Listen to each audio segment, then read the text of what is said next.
We got Yes. into this. We got into this really eagerly, you know. Yes. Mm-hmm. I love it. We're wide awake on a Saturday morning. Okay, so placenta previa. Okay, let's talk about that. So the placenta, instead of going back up where it should be, the posterior wall in the uterus, it has now migrated itself down to right over that cervix. It's not supposed to be there. No, so it causes the woman to have bright red bleeding. Okay. So, sometimes they come in and they're undiagnosed. That means, we don't know that they have a placenta previa. But I assess her. I take her blood pressure. She's in the triage room. I get a blood pressure, got a pulse oximeter on, got the fetal heart rate. Okay. She's bleeding. She's got pretty good amount of bright red bleeding. I say, okay. Her abdomen is it's not hard or anything. It's kind of soft. Okay, it's soft, but she's got this bleeding. So I've got to find out where. So I don't put my fingers. I don't do any kind of sterile vag exam because I can cause her to bleed. Make sense? Okay. So that's one thing about placenta previa. You don't put your fingers where it's not supposed to be. All right. So now I called my doctor and I get an order for an ultrasound. Okay. And we diagnose now as her as a placenta previa. Now, if she's preterm, we're going to try to see if we can manage the placenta previa. Okay. Let's see if she decreases on the bleeding. Give her some IV fluids and let's see how the baby's doing. Okay. Now, if she gets toward term and she comes in and now she's got this painless, bright red bleeding, okay, she's going to have a C-section. And that's another question, how they can put a question. Put a nice scenario with everything in there, give you a lot of information that you have to read, and what kind of delivery would you expect, and they respect a cesarean. Okay. There's no other choice. Okay. Because with a complete previa, that placenta is over that cervix. All right. Over the cervix. And so it gets to be very, very, very stressful because she can hemorrhage. Remember, all these conditions can cause a woman to hemorrhage in late pregnancy. All right. And the main thing is, I want to get a healthy baby, right? I want to get a healthy mom out of this and a healthy baby. All right. So that's about placenta previa. And they did have a question on hemorrhage dash placenta previa. I'm sorry, Professor. Earlier, when you started with placenta previa, you said complete and partial. What Yeah, about partial? yeah, partial is like, where the cervix is, and say this is the cervix. And the partial could be like 2.5 centimeters from that opening of that internal os.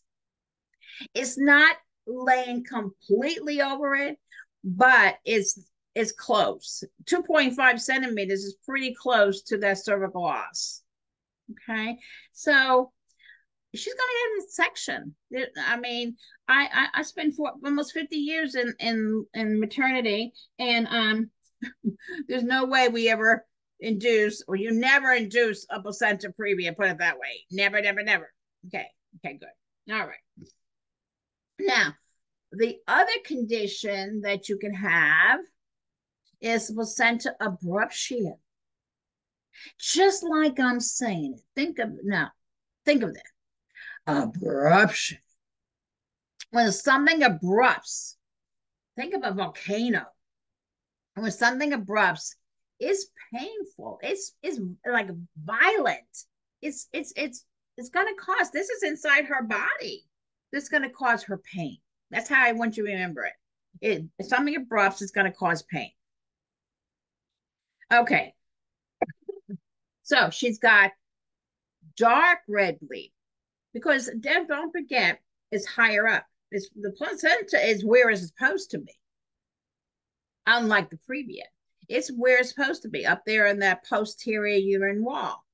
But now maybe she got hit in the tummy. Maybe she got in a car accident. So now, or she has preeclampsia. that a placenta just comes right off that endometrium, the inside lining of the uterus, just comes right off.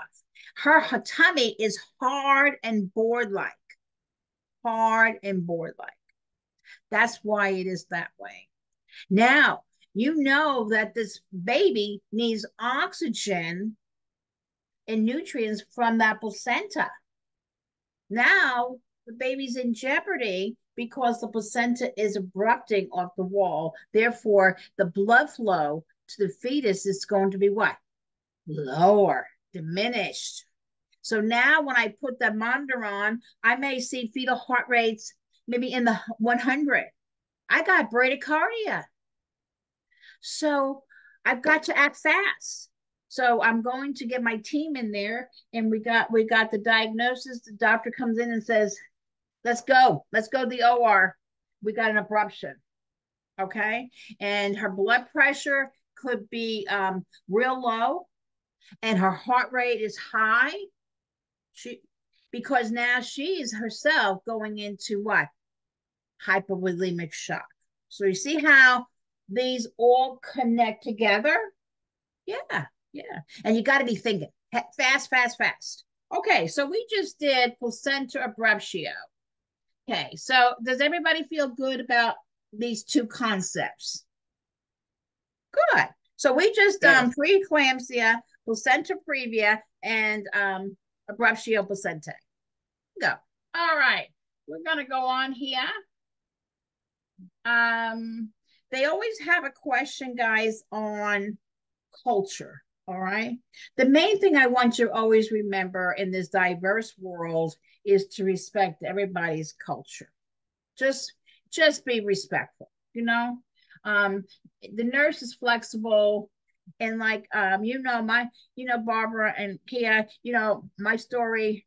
I had a lady come in, and she came from a tribe. She was Native American, and she just was tense, and she wanted her family, her tribe there. I let them in. Okay, got permission, let them in, and they did their rituals, and I was like a little concerned, but okay, do your ritual. And I tell you what, she had the most wonderful labor. Because why? I took care of her psychic. Remember the 5 Ps in labor and birth process? I took care of her psychic.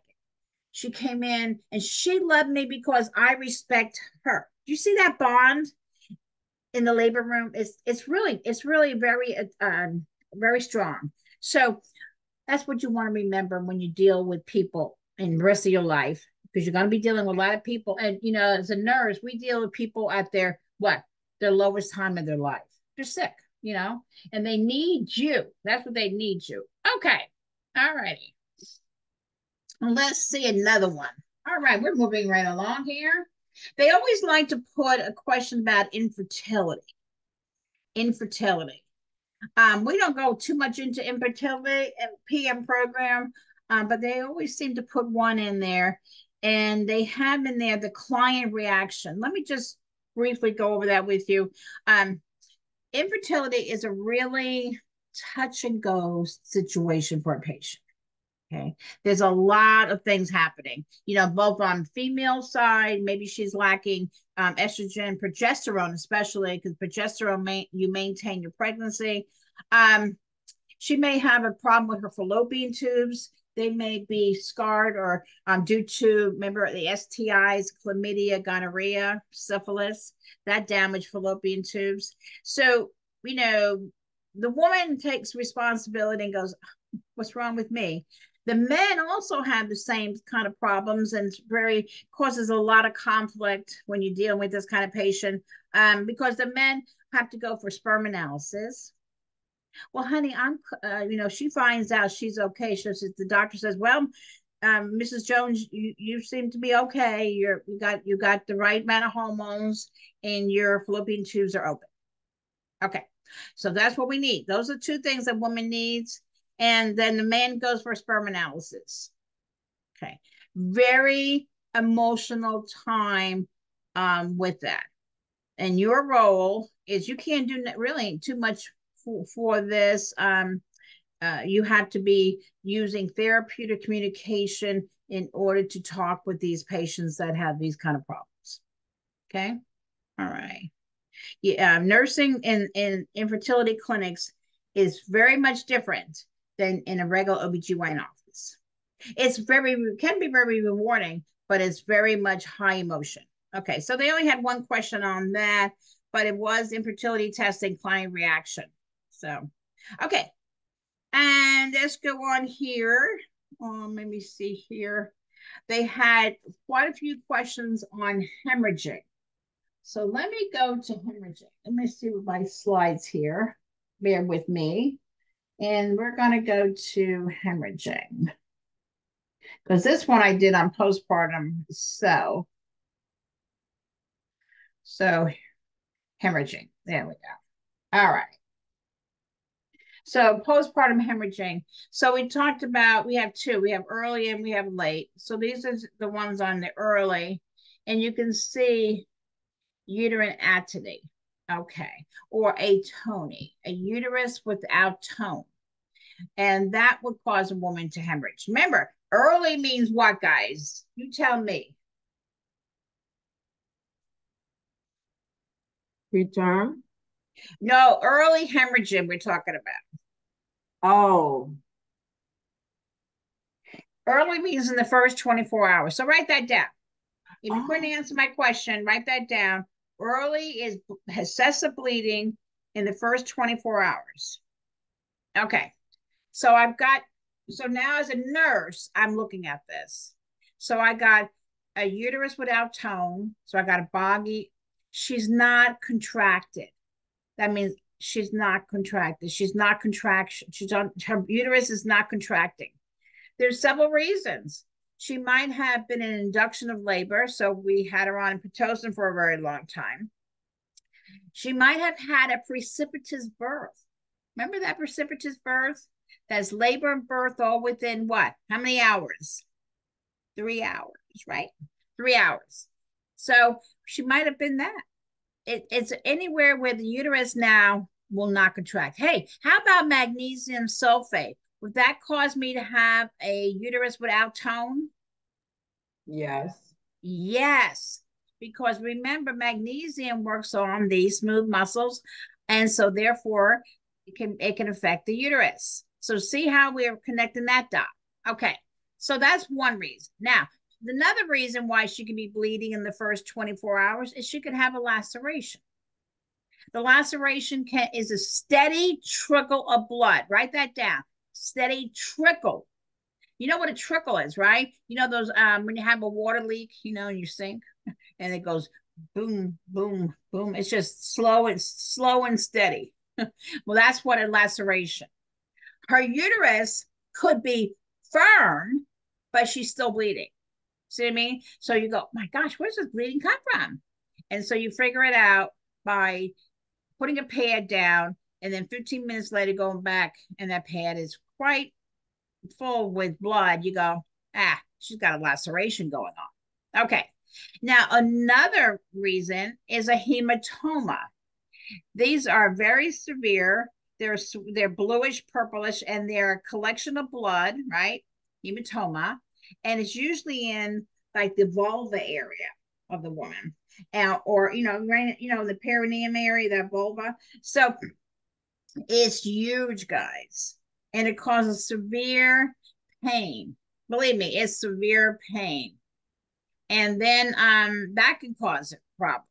Large gush of blood from the vagina. Well, yeah, you see that, you know that you've got a problem. You got, you know, you got too much blood coming out. That means that uterus is not contracting. And then a saturation of more than one peri-pad in 15 minutes. Oh my gosh, yeah, to 1 hour. You definitely got a hemorrhage. Because a pad holds quite a bit, and here now you got saturation. Okay. That's not normal. And then of course my first sign that my patient is going into hypovolemic shock is tachycardia. Tachycardia, that heart rate, that heart's trying to compensate. It's trying to say, hey, what's going on in this body? And it has increased in order to keep up. Okay. So anybody have any question on that? Okay, so how about we do a question? So the nurse is monitoring a client in the immediate postpartum period for signs of hemorrhage. So which sign, if noted, would be an early sign of excessive blood loss? Two. Did you say two? Yes, ma'am. Yes, it is two. When you have an increase in the pulse rate from 88 to 102, that's a sign. Hey, nurse, something's going wrong here. Good, good. You got it. All right. So postpartum hemorrhage again is the leading cause of maternal morbidity and mortality. Now, when you have a vaginal birth and you've got an SS loss of 500 mLs or greater, you got a hemorrhage for a vaginal. Okay. So again, looking at that peri pad and seeing, and a lot of times she not only has the peri pad saturated, but her chucks, it's already now pooling down there. And sure enough, you got quite a bit of bleeding. Um, Now for cesareans, consider a hemorrhage if you got 1,000 mLs or greater. Okay, we already talked about uterus without tone, and what I want to just make sure that you know the interventions. You want to massage the fundus, get in there, get your hand out there, and massage the fundus. Okay, now it does have a question on HESI, fundal massage, and it has the skill. So that means they have probably had a scenario where they described it. So I put one hand on the top of the uterus, which would be the fundus, and my other hand, um, I put it on like on the bottom part of the uterus. Now I don't know if you can see me. I'm on camera. I got my hands here, but I with my hand, I'm right-handed, so I got my top hand here, and you can see how I have my hand. It's like cupped. I don't have my flat. No, no, no. I have it cupped. So I actually got this woman's uterus in my hands, literally. So I'm massaging here. And sure enough, as you're massaging, you can see that uterus get firm for you. Okay. So you keep massaging. All right. And then you got another nurse maybe giving IV Pitocin to get her to have more Pitocin in order to what? In order to make that uterus firm. Okay. So that's the skill. All right. Is you don't put your hands inside because as a nurse, we don't do that. Yeah, the practitioner may come by and they may do something else, but we don't do that. We're outside on top of the uterus, and and it works. It works great. Okay. Now another I'm thing we have. sorry, Yeah, go ahead. Professor. The scale is the position of the hands, right? Yes, Okay. yes. That's why can you see my hands? I'm demonstrating to Yeah. you. Okay, good. Okay. So then another thing about uterine atony would be I want to prevent the bladder from getting too full. I want to prevent this distension of the bladder. Okay. So I'm going to make sure my patient voids. All right. So I'm going to now assess her uterus. So I'm going to make sure that the uterus is at the level of the umbilicus. So write that down. That's where it should be, and midline, right in the middle. Okay. So when I'm assessing her and I think, I better empty that bladder. Okay. The reason why is maybe I see that uterus starting to deviate over to the side. That means my bladder is full. So I'm going to empty the bladder. So again, as a nurse, I'm always thinking ahead. So I'm massaging the fundus, checking the fundus, making sure it's firm. Her IV is infiltrate. I mean, it's infusing, and I'm going to empty her bladder, or I'm going to put her. Would you like to go on the bedpan? Always use the least invasive. So I'll offer the bedpan to her, and let's get that bladder empty. Bingo. Am I preventing anything from happening? I am. Okay. So the drugs that you have to be well versed in would be your Pitocin, which is your synthetic form of oxytocin. It's a very strong drug. Is a red alert drug or high alert. Watch how you use it. We give it in milliunits, very tiny. Methogen. Methogen is another uterine tonic drug. that we give in order to make the uterus contract. So you're going to use Methogen if you've got a uterus that's not toned, is atony. You might have even IV Pitocin, but you still got a uterus that's not contracting. I'm going to give her Methogen. It's a small amount. I've got to make sure, check her blood pressure, check her heart rate, because this drug can increase the heart rate. Okay. And Hemabate is another one, and misoprostol. And there's Cytotec. So these are drugs. Now, in your Saunders book, there is a chapter on medications exclusively for maternity, but these are big ones. These are like your Cytotec, where you can give like through the rectum as a suppository. That works really good. That's in a true hemorrhage. All right. Another reason for uterine atony, remember, retained placenta. Okay. So when the mom delivers the baby, now stage 3, we're going to have the delivery of the placenta. Okay. So placenta comes down. What am I looking for? What am I looking at the placenta? Why does a nurse look at the placenta? To see if nothing missing, if any Exactly. pieces is missing, if Right. everything comes out, and That's all. right. No. Because I'm always thinking about retained placenta fragments, because that can cause your patient to bleed. Good. So I look at mom's side. What's that called, by the way? Dirty Duncan. Yeah, I Duncan. love it. Okay. All right, good. The dirty Duncan. That's mom's side. That's maternal side. That was up in the placenta, up in the uterus. Okay, good. Good. Got it. All right. And while we're here, what's the neonate side, the baby side? What's that called? Shiny shunt, Yeah, the something. shiny shoes. You got it. Okay. All right. And so then we talked about already, we talked about laceration hematomas, and then of course inversion, where the uterus can come out along with the baby. We don't want that to happen, but it can happen. And then what's subinvolution? A slow return of the uterus to pre-pregnancy size. That's perfect. Perfect. What? That's perfect. Good. So that could be, again, you could have a retained placenta. Now, that's why when you sent home a patient, okay, you sent her home, and she got 6 weeks postpartum at home, you got to go over things like that, because she might have still a little piece of that placenta up in her uterus, even when she goes home. So that's why we explain about lochia. So we got lochia rubra, right? And that's for the first 3 days. So I tell her, then your lochia is going to get like more pinkish with mucus. That's called lochia. What's that called? Serosa. Okay. And then it goes to lochia alba, which would be mostly white blood cells, and mostly it's like whitish kind of discharge. Okay. Now, I'm going to explain to her that if you are experiencing lochia serosa, and it looks like it's getting lighter and lighter and lighter, and all of a sudden one morning you wake up and you got lochia rubra, you're bleeding again, that's not normal.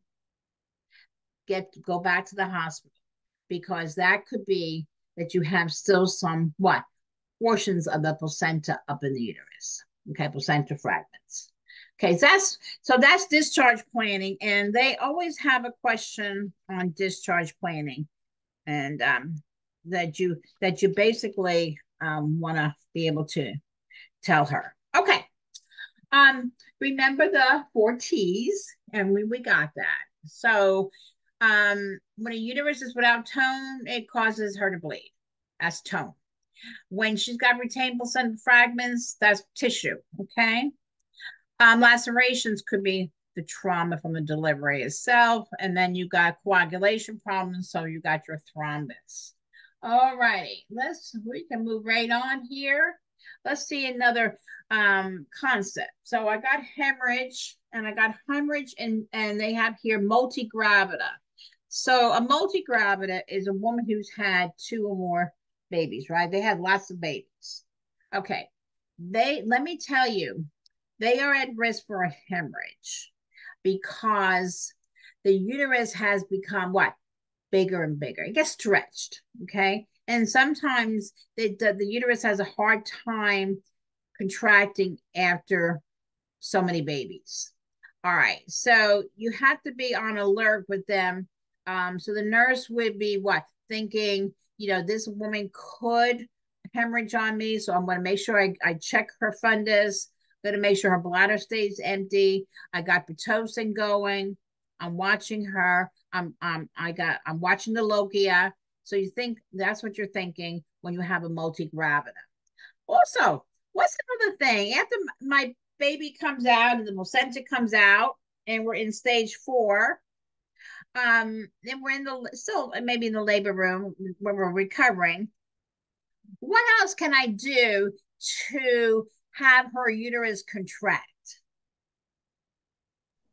You can place the baby on her breast. Exactly. Breastfeeding. I'm going to get that baby right to that breast. He starts sucking on the areola. It has good latching on. It starts the oxytocin release in the pituitary. Bingo. So not only do I have IV Pitocin going, I have now natural oxytocin going. So that's right. And that's always a very good question. Okay, let's see here. Here, I got a little question here. So the postpartum nurse is caring for a woman who's just delivered a healthy newborn, and the nurse should be most concerned about the presence of subinvolution. Okay. If which occurs.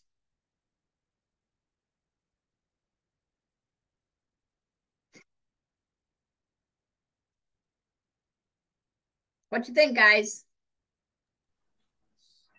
Number 2. Yes. Okay. So you just see is another way of asking you. It's describing it's telling you got a postpartum.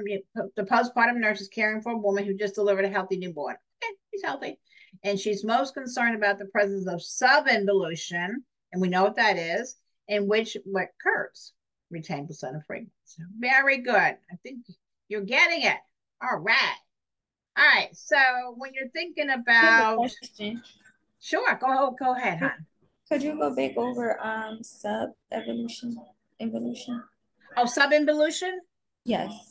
Oh, okay, sure. Subinvolution is where the uterus is slow to contract. It's a slow process. It doesn't involute as well as it should. And the reason why it could be some retained placenta fragments up inside that uterus, that the uterus does not contract back to where it should, we call it the pre-pregnancy status. So, every day you should have your uterus should go down like 1 to 2 centimeters every day. So that's called involution. Okay. So that's a normal process. When before you got pregnant, your uterus was down the pelvis. It was tucked down there nicely.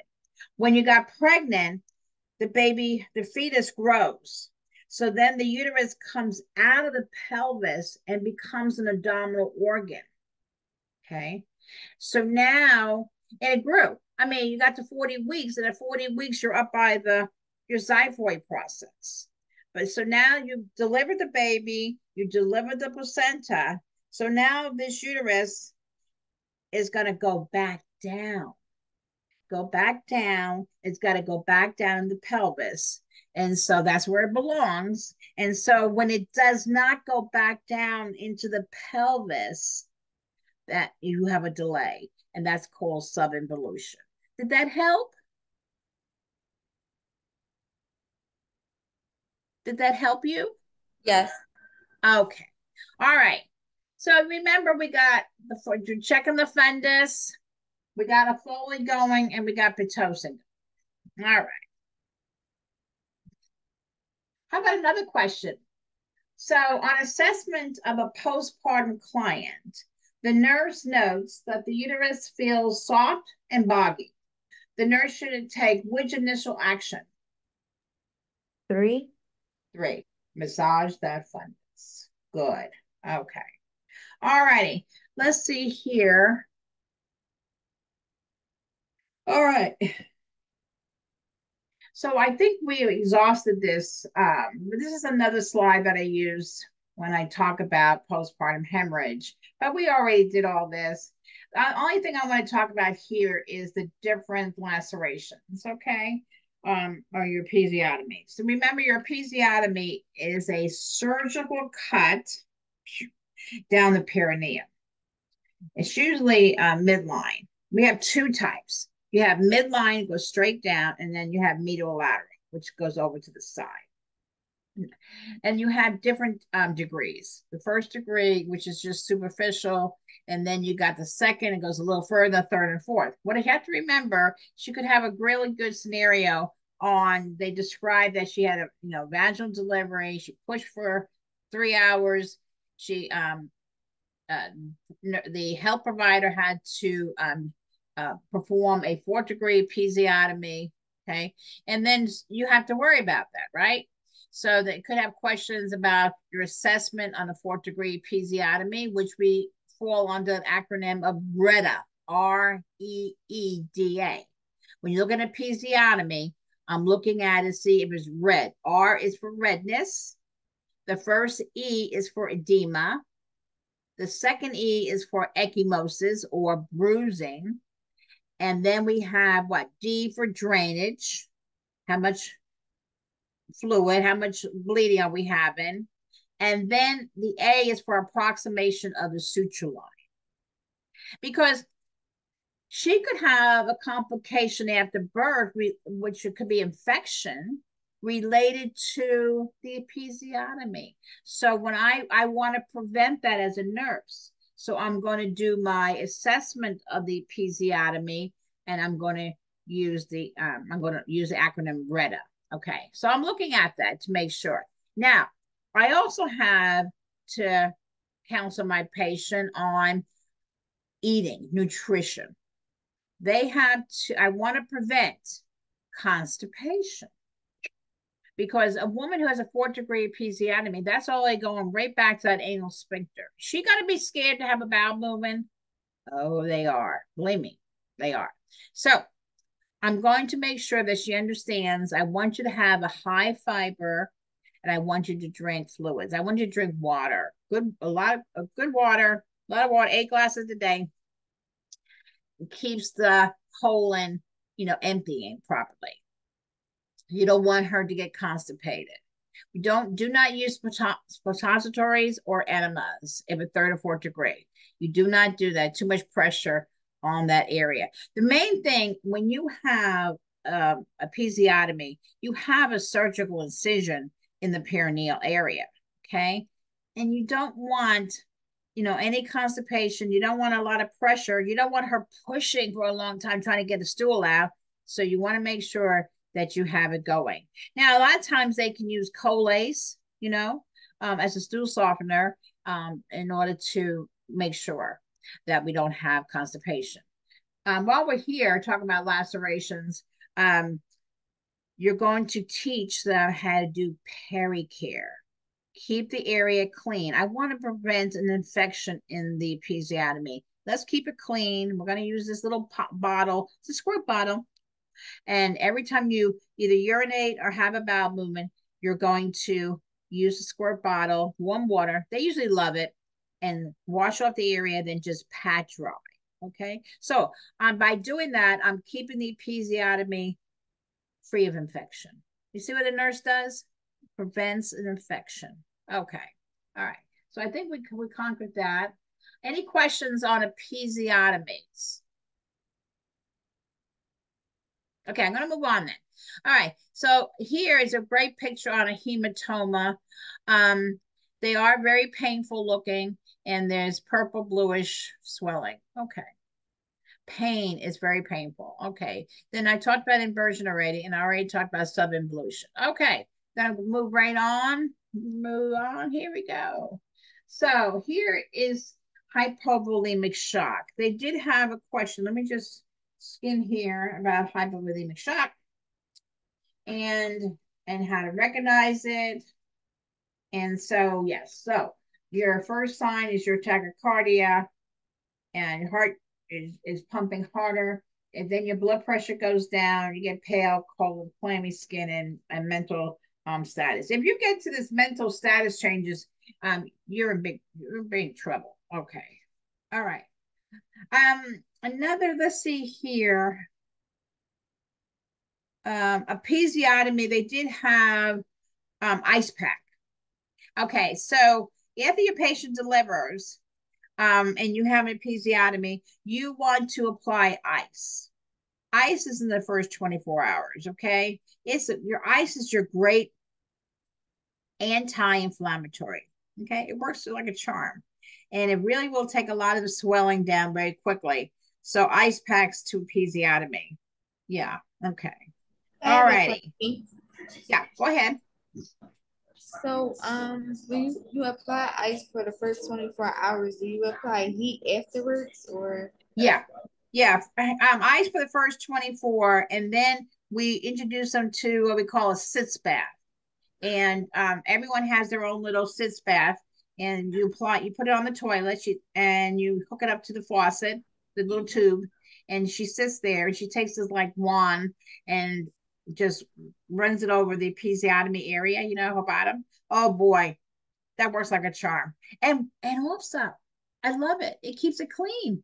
It's the best peri bottle going, So what you want to make sure is that you are preventing an infection. So episiotomies hurt. They're annoying. You go, oh.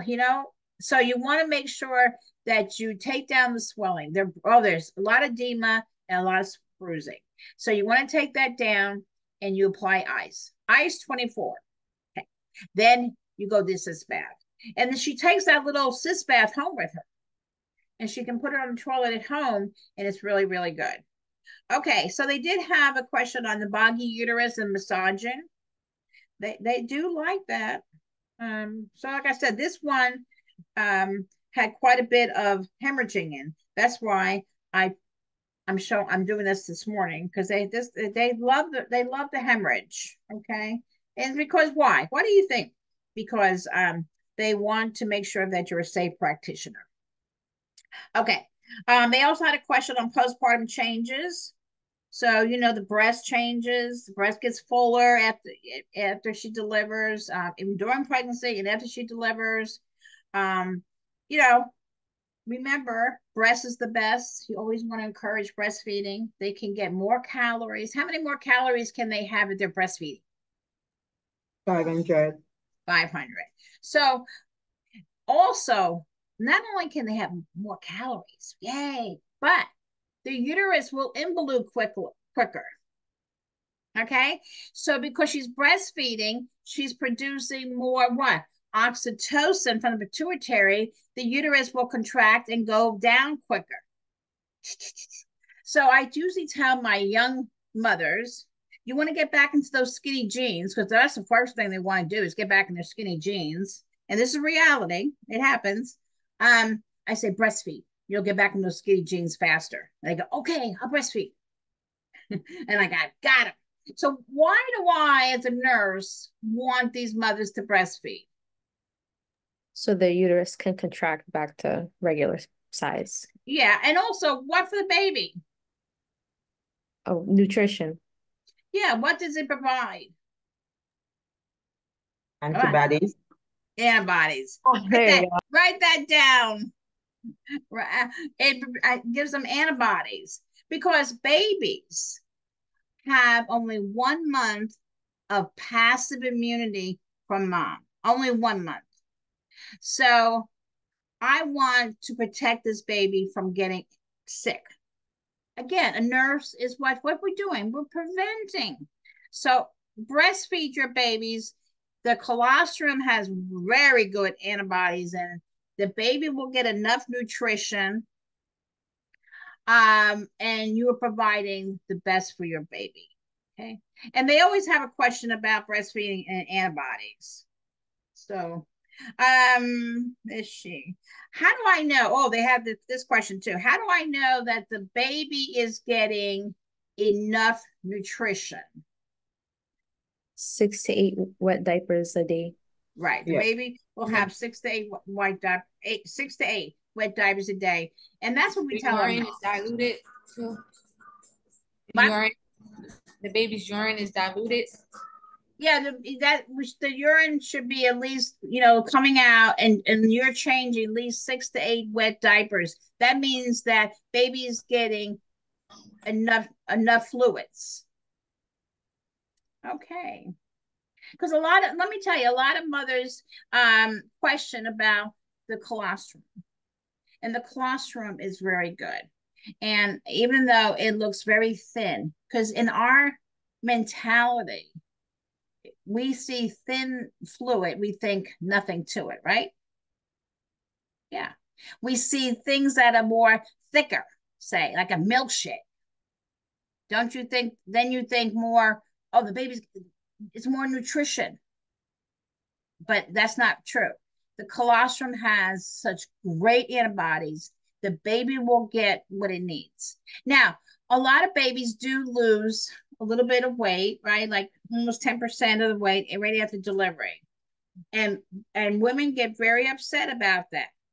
And what we explained to them, and I think that was a question on one of these, it's okay because a baby takes in fluid when they're in utero. They're full of water when they come out. They have extra, okay? And so they have more poundage related to excess amount of fluid that they have. When they come out, they're not taking in that kind of amount of water anymore because they're out of the uterus. Now you're using the bowl syringe to take out the fluid, right? Because they're choking on the fluid. And so now their weight will go down a little bit. They recover. Children recover very quickly. So they'll recover very quickly. So it's okay. They did have a question, and I know I'm kind of skipping around, but I'm looking at this report. The supine hypotension syndrome. Do you remember that? Okay. Supine hypotension is when you lay a woman flat on her back. You never put a woman on her back who's pregnant because her blood pressure, everything will go down very quickly. She'll get very dizzy, lightheaded, and it's a very odd feeling. So always lay a woman who's pregnant on her side. Left lateral position is the most preferable position because there's more blood perfusion going to the fetus when she's laying on the left side. Okay, so we did that. I'm just going to check off my little check here. They go over, they like that RH, ABO incompatibility, RH factor. Mom is RH negative. Okay. Fetus RH positive. Positive and negative do not get along. They don't like each other. Okay. So what happens is mom's own body senses that there's been mixture. There's positive blood in with her negative blood. So she sends out these little antibodies, and like they're little warriors. And they're going to attack the baby's red blood cells or erythrocytes, boom, boom, boom, and chop them down because they're not supposed to be there. What can we give to prevent that from happening? Rogaine. Okay, Rogaine. Now, they did have a question on HESI about Rogaine refusal.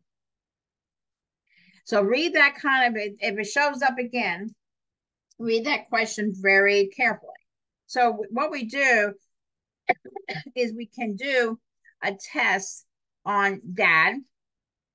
And when the baby comes out, we can do a test that's called the Coombs test. But we try not to have a refusal, put it that way, because we're trying to prevent RH sensitivity. So you said you would ask dad? Well, no, we can do a test on dad's blood to find out if he's negative. Now, some men are negative, not very often, but some can be. And so if daddy's negative and mommy's negative, the chances are baby's going to be what? Negative. Okay. But we try to tell mom that, RH ROGAM is a good thing, because it can prevent erythroblastosis fetalis. Remember what that is? Erythroblastosis fetalis is when the baby is severely anemic, due to RH incompatibility. That's how those dots connect. Okay, you got it? Yes, Professor. I have a question. So for Sure. ROGAM, Yeah, ROGAM. you give one during pregnancy and one after, give to the mom, right? Right. And the reason why is that you're always protecting the pregnancy. So you give it during pregnancy to protect that baby. Okay. Then you give it after she delivers. Now you're protecting actually the next pregnancy. Does that make sense? So Yeah. even and if they have a question about ectopic, you remember what ectopic is. If she has an ectopic pregnancy or she has an abortion, a miscarriage, she's going to get ROGAM afterwards. You're always thinking, I've got to protect the mom and the next pregnancy. Okay. Okay, so while we're on ectopic, okay, go ahead. I'm sorry. And earlier, you were for refusal, ROGAM refusal. You say you can do a test on the dad and one on the baby. Yeah. What is the? Can you spell that word for me? The test. Oh, Coombs. Coombs test. COMBS. Coombs test. You have a direct Coombs test and you have an indirect Coombs test, and we'll go over that before we leave today. Thank you. All right. They did have a question on prevention of thrombophlebitis. How do I prevent that from happening? Her from getting a DVT. Ambulation. Ambulation. Good. Okay. They did have a question on wet diaper output. We went over that already. Oh, they always have a question on gravid Pura. So they had two on this one. They had the TPAL. I have a lot of trouble with it. Term, premature, AB, and then you're living. And just do me a favor and read that question. Take your time with this test, and read that question as to, and you have a scrap paper with you. Like a tick mark. Okay, term. I know term is from what, 37 to 40. Okay. Preterm is what, from 20 weeks till 37 and 36 and 6 days, right? Okay, I know that. Abortion would be, a miscarriage would be someone who loses a baby before 20 weeks. I got that. And living. How many living kids does she have? Okay. So then you go back in the scenario and you just, read, as you read, you just make your little tick marks as to who's term, who's preemie, how many each one falls under. So that's easy enough to do. Okay. You just have to know your week gestation. Okay, but you don't, that. Okay, and they had another question on gravida and para. Read those questions carefully. Okay, all right. They had a gravida and para. So there's two right there. And they usually put those on there. And let me see what else I was going to bring up to you. About twins. They always love to throw that distractor in as with twins. So twins is considered one pregnancy. Okay, one pregnancy. You're pregnant one time, you got twins. Where you get credit for is under living. How many living children does she have? That's where you pick up. Okay, living. All right, so we conquered those concepts. Postpartum. Oh, prenatal visits. Remember we talked about those in the very beginning. you know, when she comes in and what happens. Okay, so prenatal visits. We always, the reason why you do prenatal visits is that you want to identify risk factors, always. Okay. If she comes in already with hypertension, you have to be on alert for preeclampsia after 20 weeks, right? Yeah, you got to be on alert. Okay. If she comes in and she's now pregnant, she's a type 1 diabetic, bingo. Okay, that's a risk factor. So we're always looking at risk factors. Okay, preeclampsia, we went over that. Postpartum hematoma, we went over. Postpartum changes, we went over. Postpartum assessment. Do you see how many postpartum questions they have? All right. They had a question on the vitamin D, vitamin D, vitamin K. Excuse me, vitamin K for the baby. Okay. So know where you give it. What muscle is that we give the vitamin K? The vastus lateralis. Yeah, you remember from the other day. I'm so proud of you. Okay. And you know, mom can refuse that. You know that, right? I mean, remember your patient always has a bill of rights. Okay. But you want to speak to them about it and tell them, you know, the baby's liver is immature when it's born and it's not able to produce its own what clotting mechanism, which is your vitamin K. So we're going to help the baby along, and we're going to give him vitamin K so he doesn't like have a lot of bleeding, especially if he has a circumcision. Okay. We talked about perineal laceration, so we got that. So you can see this test was a lot of postpartum. Medication during pregnancy. They did have a question about that, medication during pregnancy. It always comes down to risk and benefits. But like if she's got blood pressure problems, you know, we can give her like labetalol or hydralazine. They can have those if we need to during pregnancy. But other than that, no other medication unless it's prescribed by a physician. Okay, maternal bonding. They had a question on. They always like bonding. You know, bonding is that immediate, you know, introduction to baby to mom, right? Okay, so it's I'm keeping away from the word attachment because attachment is a little different than bonding. Bonding is immediate, like skin to skin bonding. So we do that at the baby comes out. You can put this baby right to mom's chest, skin to skin. You can also do your Apgar there. You know, I was like, what I do is I put a warm blanket on mom's chest, and when baby comes out, and dad cuts the cord, then I bring baby up to mom, and I can wipe him off real quick. You know, and meanwhile, what am I doing? I'm doing Apgar at the same time, and because I'm checking heart rate, I'm looking at his color and his movements. And then I put him right to skin. So maternal bonding. It's important for the baby's psychological life. Lochia mount. They did have Lochia mount. Okay, so now we're going to maybe talk about maybe some fetal heart rate. I'm sorry. For Lochia amount is when you like within the 15 minutes, you check the pads, right? Mm-hmm. Yeah. Okay.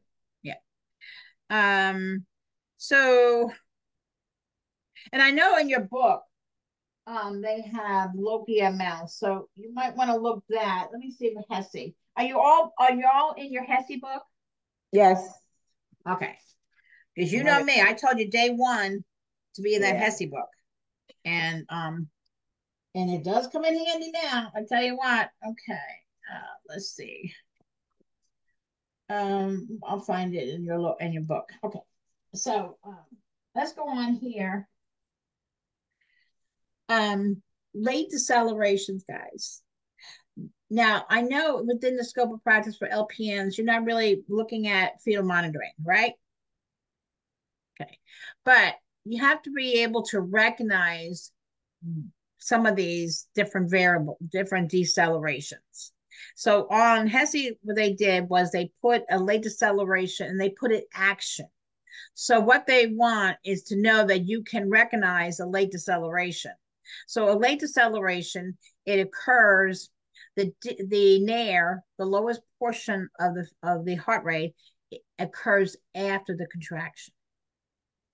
You know that, right? So you've got I can draw. You want me to draw on the whiteboard? Okay. Yeah, please. Okay. Thank you. Yeah, of course.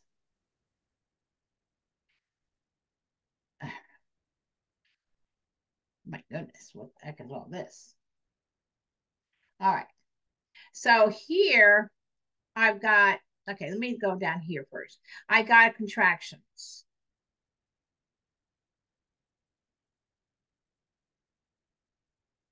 Okay. And then here I got the fetal heart rate. Okay, let me show here. Okay, so he did okay during this contraction. And then now all of a sudden, after this contraction, his heart rate went down. And then it like came back up. He tolerated that contraction okay. Got a little squiggly lines. And then on this one, he had another late. Okay. All right. And this time I'm losing my variability. Okay. So this contraction, because the bottom portion of this deceleration right here, that's called the nadir, Nadir. Okay. And so this here occurs after the contraction. That is not good.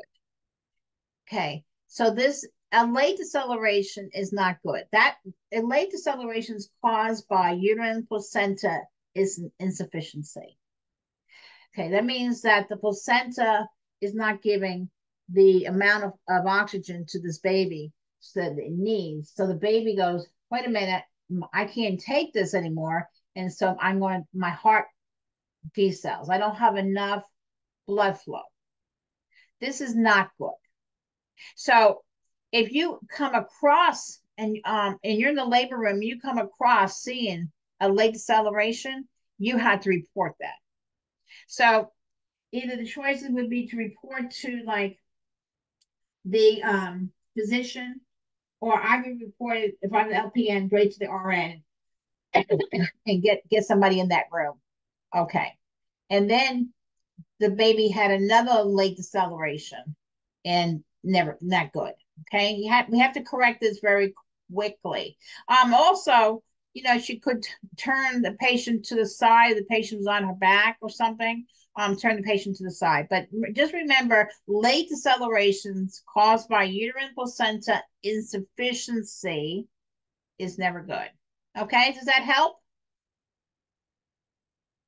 Everybody, Yes. that help? Yes. Okay, Yeah. good. And mostly turn the patient to the left side, right? Yeah, you want to see if the patient, what kind of, you'll read the choices, read your scenario, and it be for you. LPNs may say call the physician, call the RN, get the RN in there, and that's what you're going to do. What the main thing is that you're able to recognize that this is not normal. Okay, this is not good. A late is never good. Okay. That good? Question. Sure. We probably went over it already, but so what would be the intervention My for intervention Uh-huh. for this would be that you could turn her to her left side. You want to get more blood perfusion going. You got your IV fluids are going, and I get the RN in there. Okay.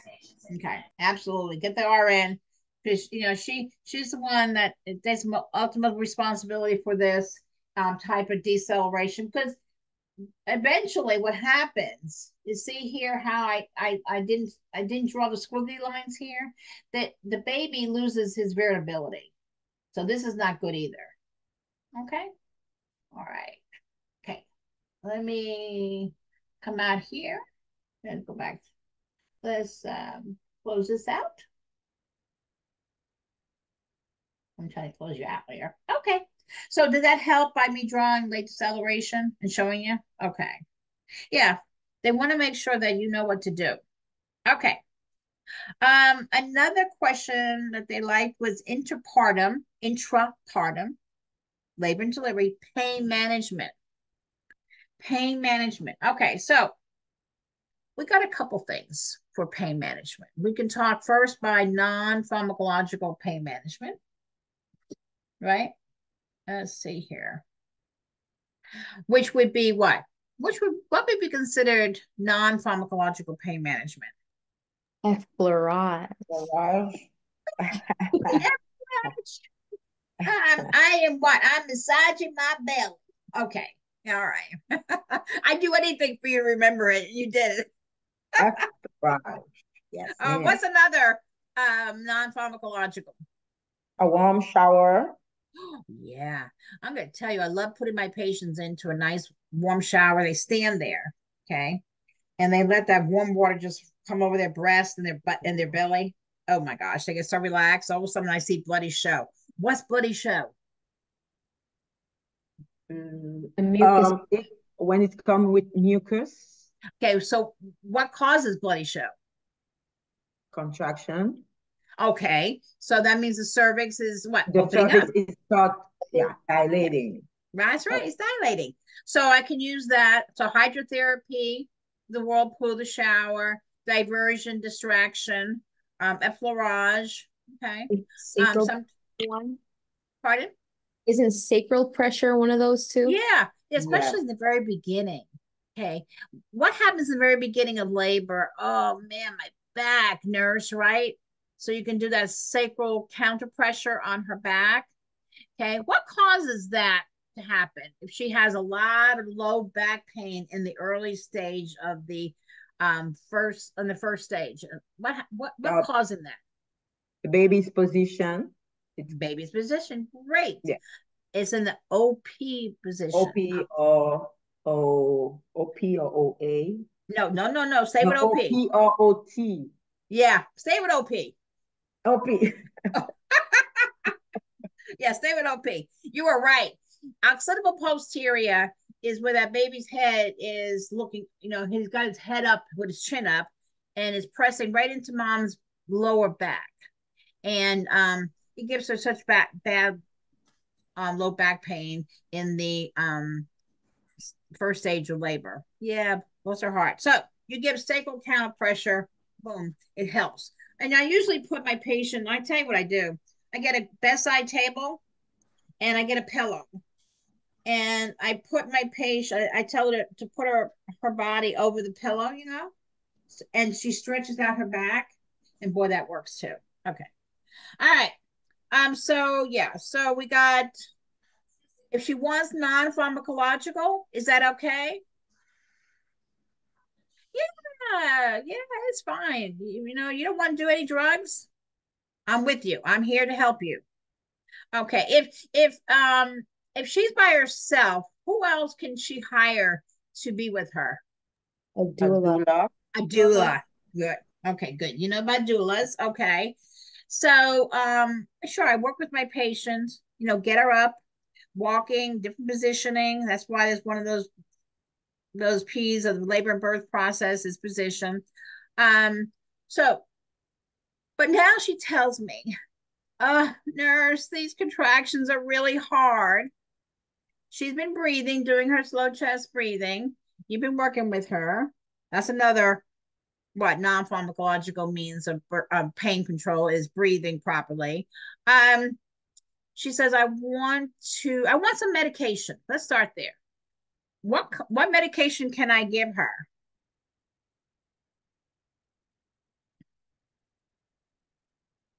I can give her some Stadol, some New Bang. Okay. I'm going to make sure what her dilation is. If she is in transition, can I give her pain medicine? No. You cannot give pain medication to a woman in transition.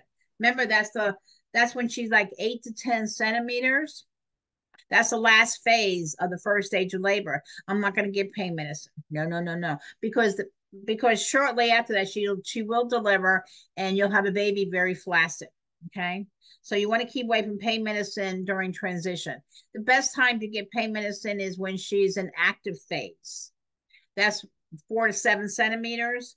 And so you can see those kind of questions, guys, would be worded. So you would have to know the different phases of the first stage of labor in order to answer those questions. So if you don't remember that, then you want to make sure that you go back over to know the different phases so you can read the scenario correctly and answer correctly. It makes sense.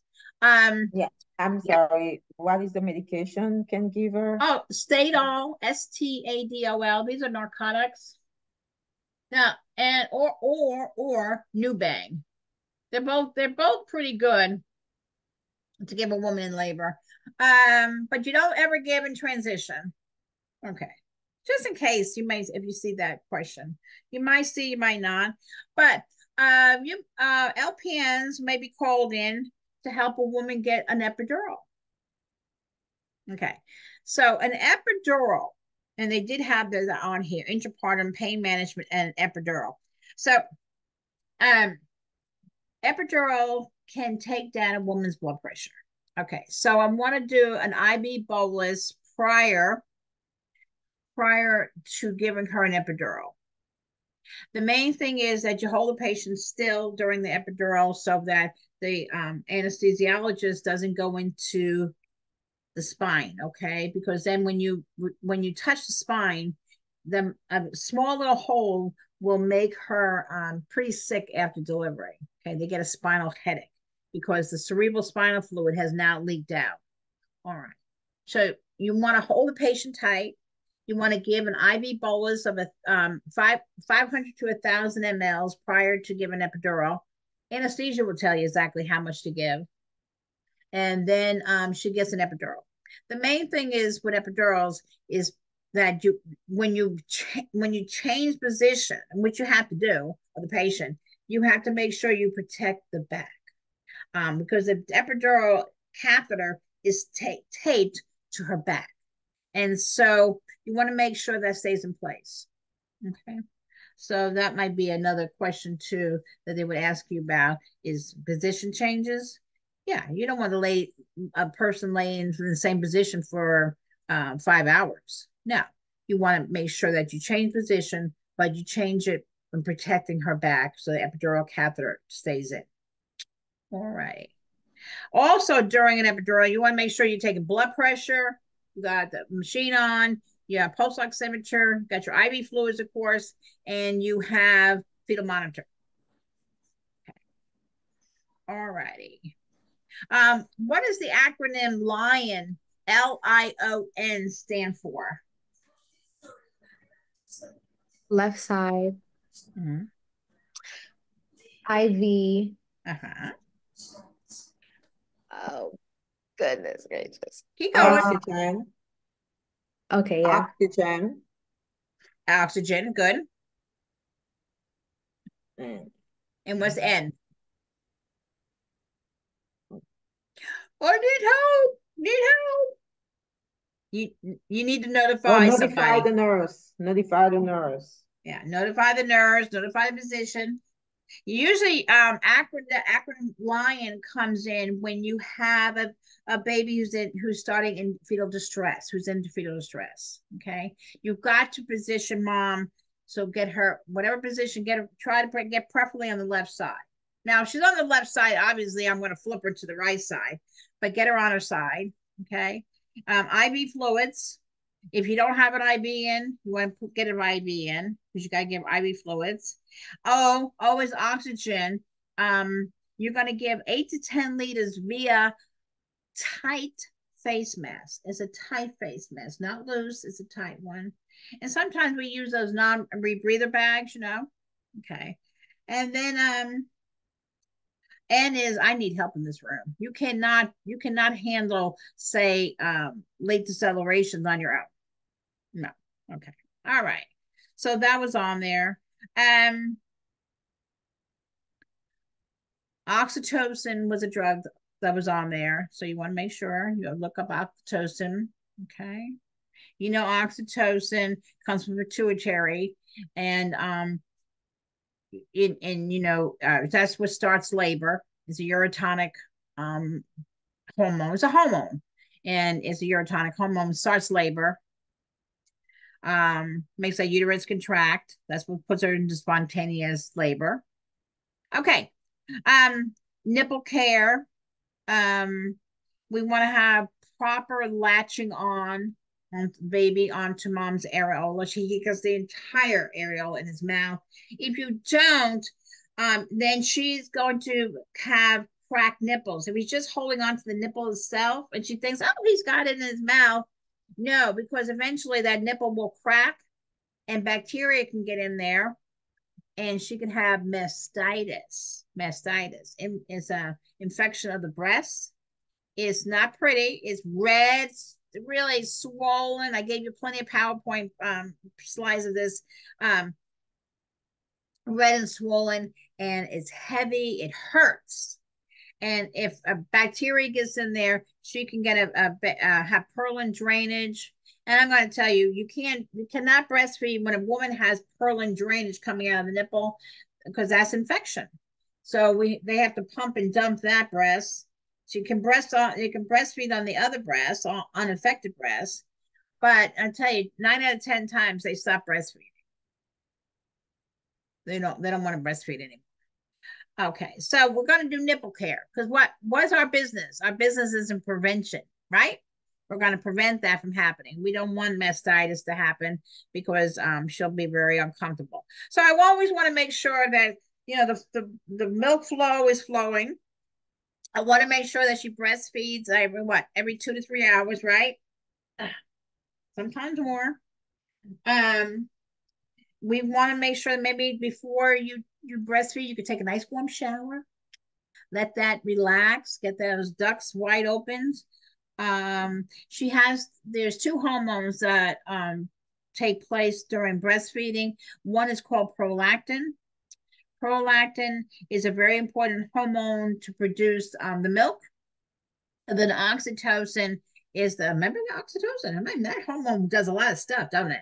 Oxytocin, it relaxes, let the milk let down. Okay, so those are 2 hormones related to breastfeeding. Okay, so always wear a good bra. She always wears a supportive bra. Keep the breast clean. Just plain water. No fancy schmancies. Just plain good water, and it's very demanding. Breastfeeding is demanding. The good thing about breastfeeding also, not only for the baby, but for mom, is that she doesn't ovulate as long as she breastfeeds at least 10 times a day. Okay. Once they get under 10 times a day, they can start to ovulate again when ovulation resumes. All right. They had a question on newborn diapering. So when the cord is still there, the diaper has to be folded underneath the cord, right? Yeah. You don't want the diaper over the cord. You want that. What the cord will do, the cord will dry out beautifully. It dries out and it falls off. And so you don't give a submersion bath before that because you want that to stay dry. Remember, it's got to dry off. So you don't want a whole bunch of stuff on there, water. So you want to keep it clean, but you don't want to have a baby in the bathtub. Okay, you can do a little sponge bath. Remember, his head is the last thing to be done because he loses a lot of heat from the top of his head. So that's the last thing you do. Okay, good. Okay, I had a question on, let's see, I want to, Baki uterus, we did that already. Oh, since we're on babies, they like questions on ID bands. Okay. You always want to identify that child before he goes out of the delivery room or the operating room. And so you have mom has a band on, daddy has a band on, or whoever she designates a significant other, and baby has 2. Put one on his wrist, like on the right wrist, and the left leg. Okay. And then you have your security band that you put on the leg. Okay. And make sure that they're on good. And anytime that a band falls off the baby, the whole set has to be redone. And you have to have a witness to it. Okay. So it's utmost particular procedure so that everybody knows that this is their baby. Okay. And we're just rebanding. And you have to put all the bands on the chart, and you have to do an explanation what happened that you had to reband this baby. Okay. All right. Alrighty. And we talked about infertility. Oh, induction of labor. Okay. Induction.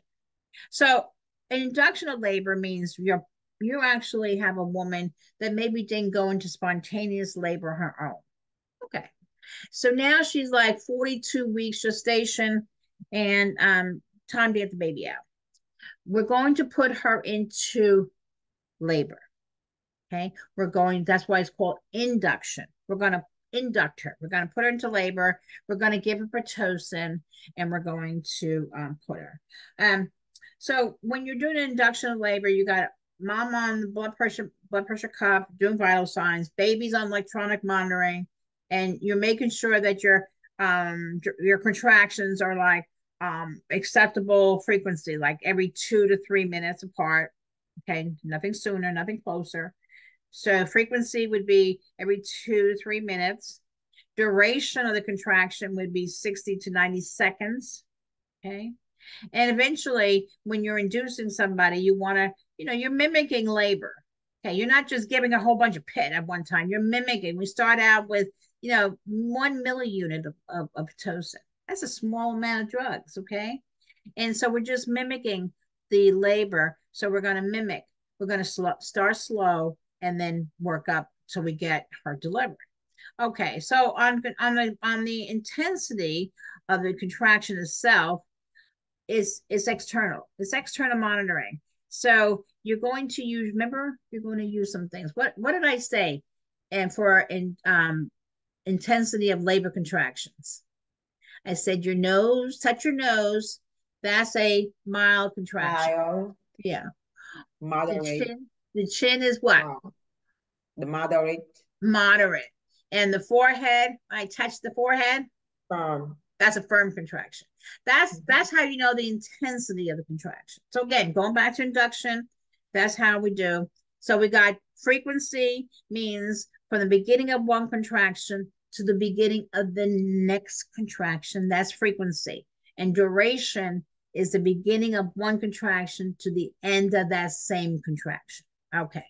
And then of course your intensity is that you do two fingers, you put it on the fundus of the uterus, you just lay your fingers there, and when she has a contraction, you'll feel it come up to you, and then when it goes down, okay? And then you can tell what it is, mild, moderate, or firm. Okay, so that's your induction. The main thing about induction is that you want to get out a healthy mom and a healthy baby. That's your goal. So we're going to always monitor baby. And okay, so if induction, yeah, okay. So now I'm going to talk about augmentation. So write down augmentation. So we got induction, and so now augmentation is when maybe she has been in labor, you gave her an epidural. Oh, that was nice of you. Okay. All right. But the labor subsided. It kind of dwindled, she was every 3 minutes, and then you gave her an epidural. So now she's every 5 to 7 minutes. We're not gonna deliver that way. So we have to augment her now with Pitocin. So now we're gonna add. Augment means to add to. So we're gonna add to the labor. So we're gonna augment her with Pitocin. So we get the contractions back up. Because remember, that's labor is all about dilating the cervix and effacing the cervix. So we have to get that back up. So that's called augmentation of labor. Okay. Okay, we talked about that. All right, hang in there with me. We're doing okay? Okay, good. We talked about fetal heart rate norm. They have a question on fetal heart rate normal. So again, You know that 110 to 160, and less than 110 is bradycardia, greater than 160 is tachycardia. Okay, good. Fetal heart rate deceleration. All right, so let me go over that a little bit. Just let's review about veal chop. So let me go to my whiteboard. I know you love it.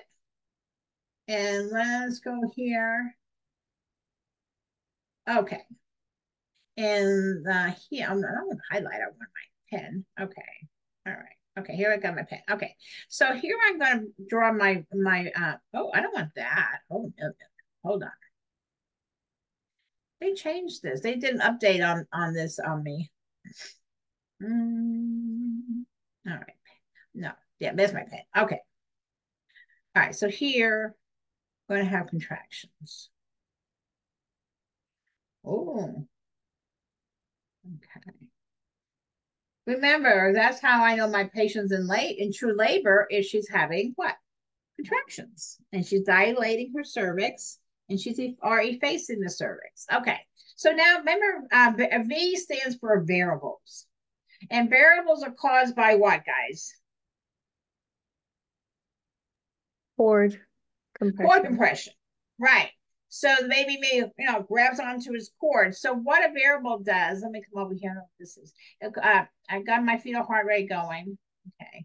And all of a sudden, you see a variable. So it's a sudden drop in fetal heart rate and sudden recovery. Okay. That's a variable. Looks like a V, doesn't it?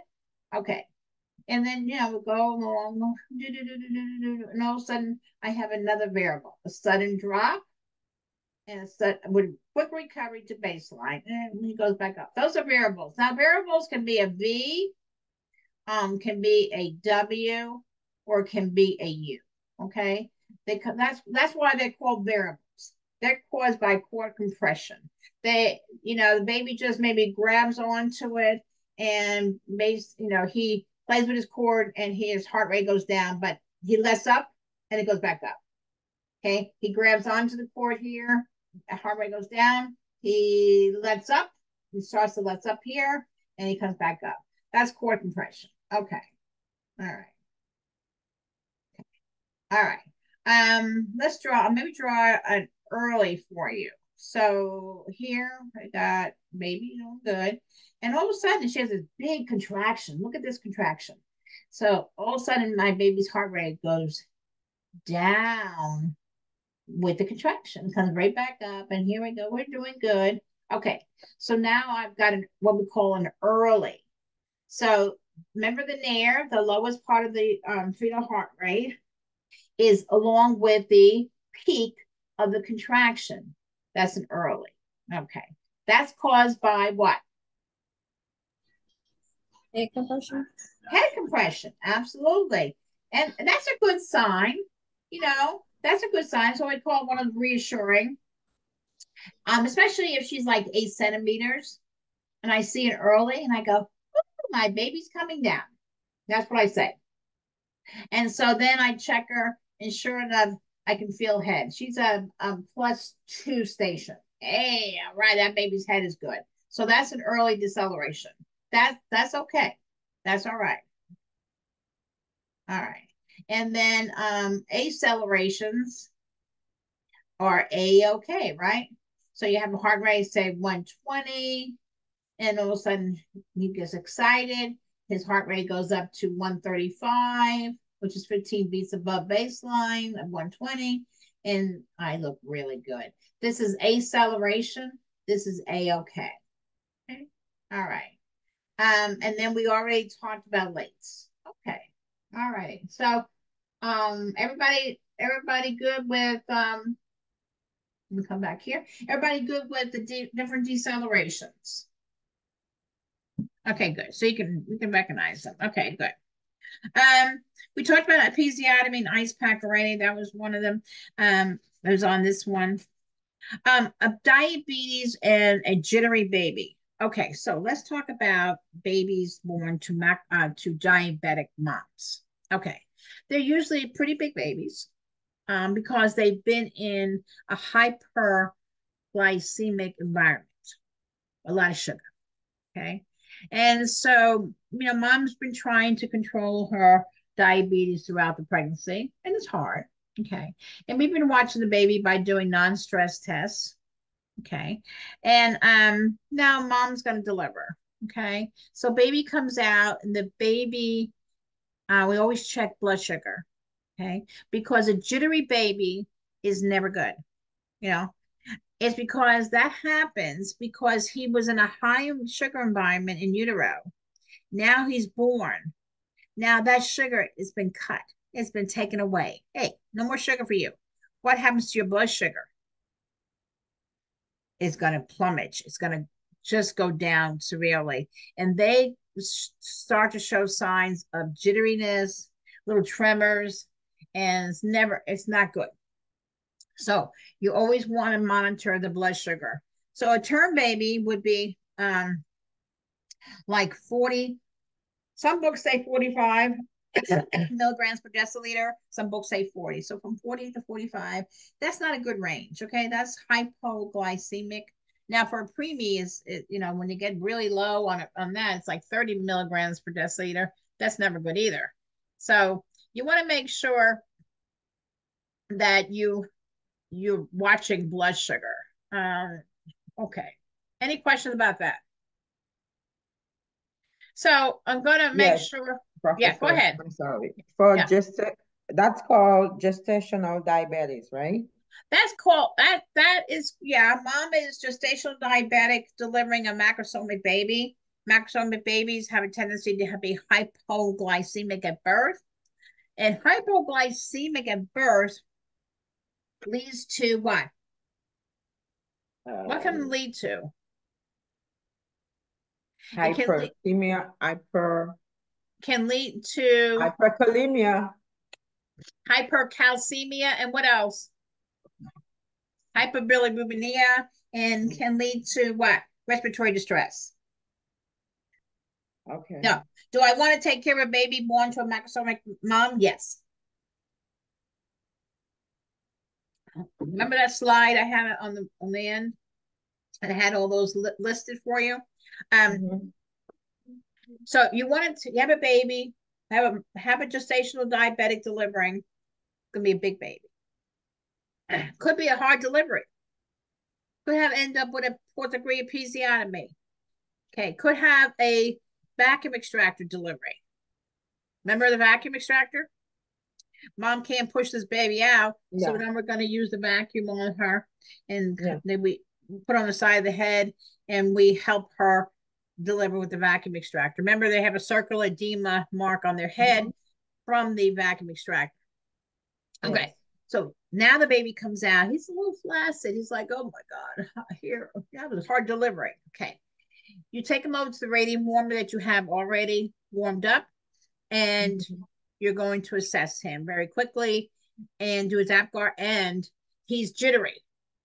All of a sudden he's laying there and he was doing pretty good. All of a sudden he starts shaking. Okay.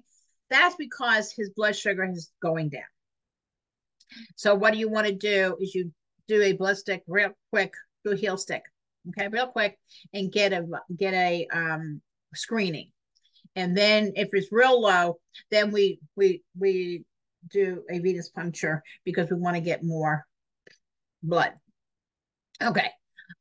When you do a heel stick, you're going to wipe it off with alcohol.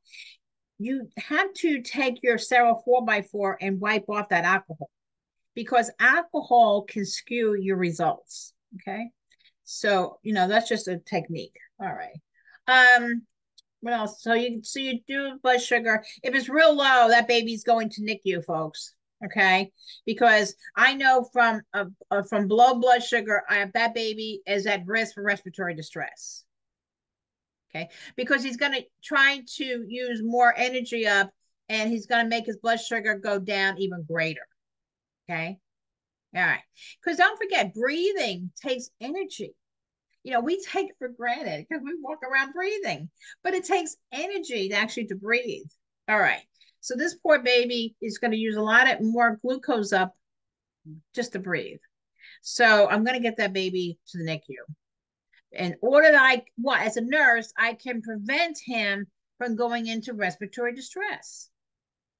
And also those babies have a tendency to be hypocalcemia, CAL, calcium, low calcium. And then they have a tendency then to have respiratory distress. And they can be also hyperbilirubinemia because of the hypoglycemia. All righty. I'm just checking to see some things here. Okay, so diabetes, jittery baby, we kind of talked about the macrosomic baby, big babies. Okay, they also have a question on cocaine exposed newborns.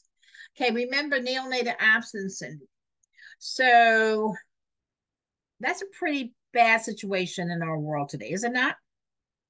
Okay, so they probably would have a scenario on cocaine exposed newborns.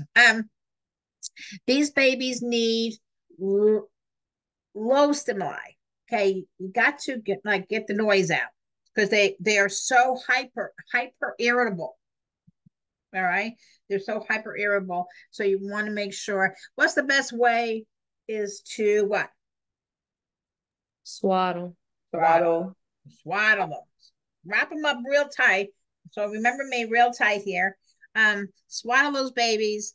And sometimes I tell you the truth, the more you rock those babies, the more irritated they get. They're very hyper irritable. They can have seizures, guys. So a lot of times you'll see phenobarbital will be ordered in order that you don't have seizure activity. Okay. All righty.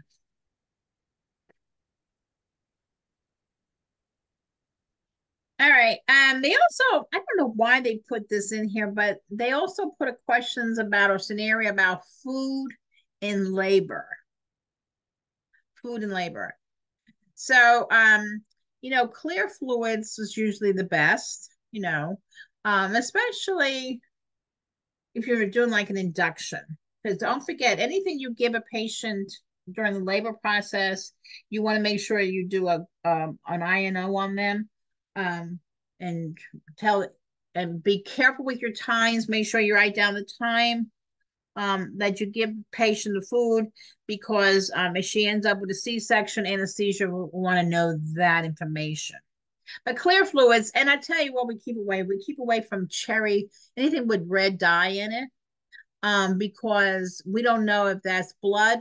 If she throws up, we don't know if that's blood or if that was the Kool-Aid. Okay, so you want to keep away from anything that would resemble blood if they threw up, because just sometimes if you give somebody in labor food or a clear fluid, when they start contracting, they vomit. Because again, blood is now being shut into the uterus because the uterus needs more blood. Okay, the stomach gets less. So whatever left in that stomach is going to come back up when she contracts. So that's why we like ice chips for sure. But clear fluids for sure, but nothing with a dye in it. Okay, so that's something to think about.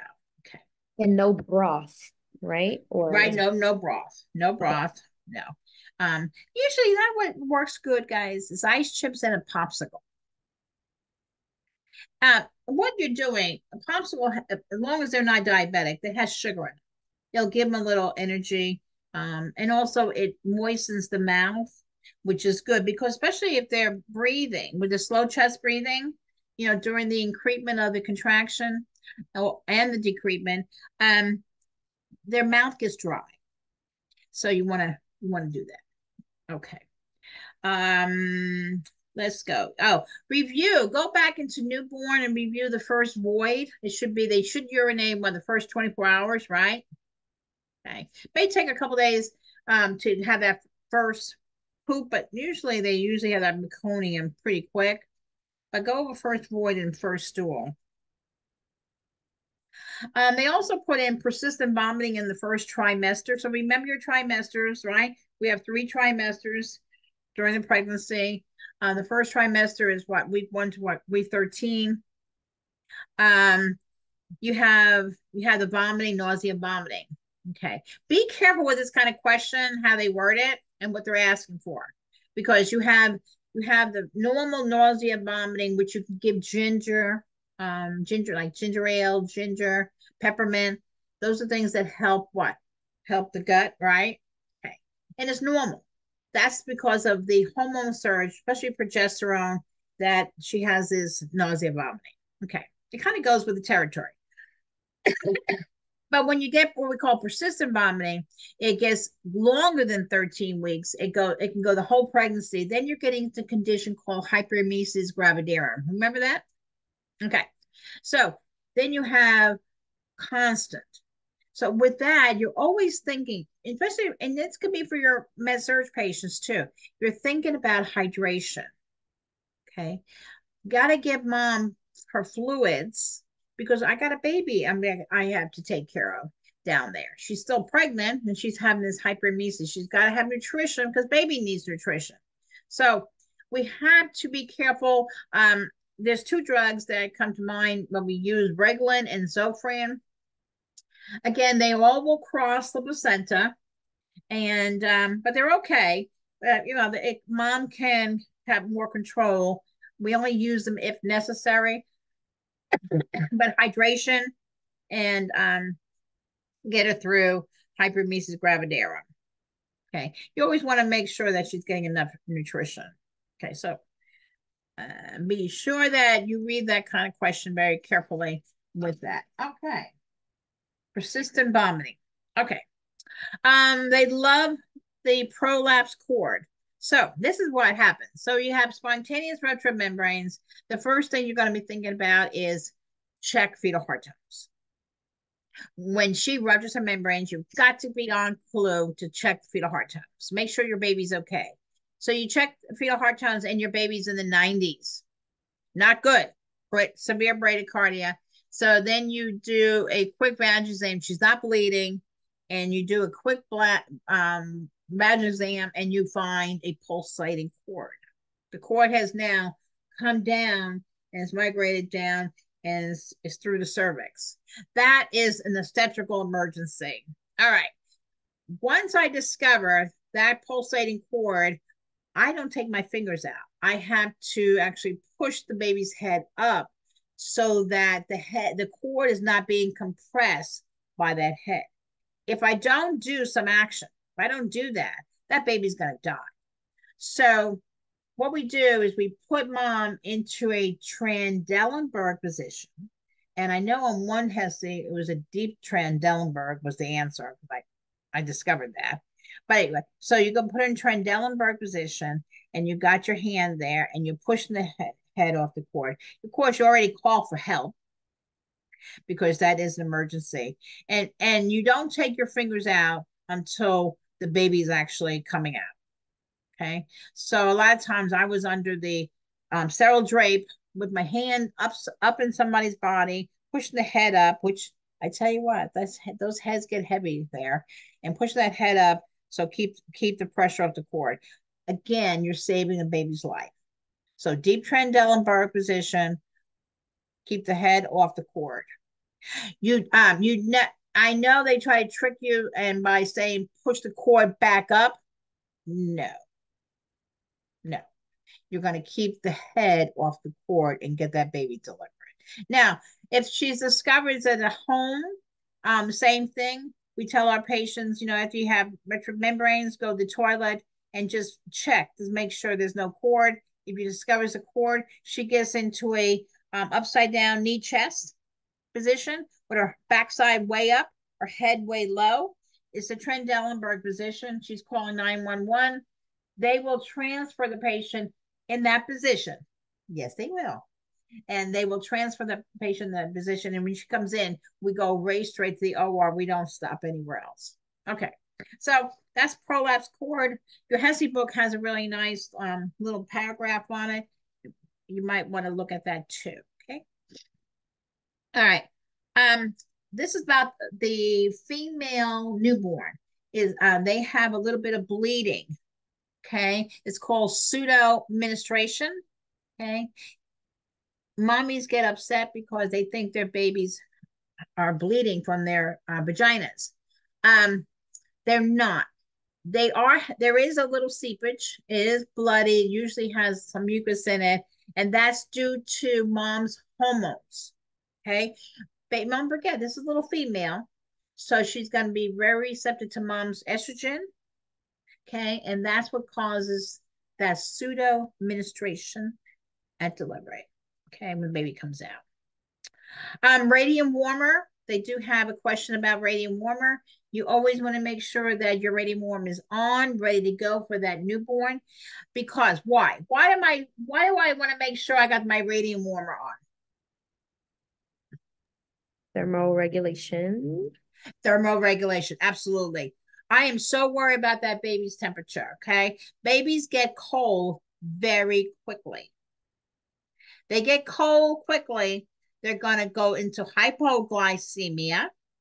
Okay, this is just a regular newborn. They're going to go to hypoglycemia, which leads into respiratory distress. Okay, so I want to make sure I keep them warm. Yeah, got a question?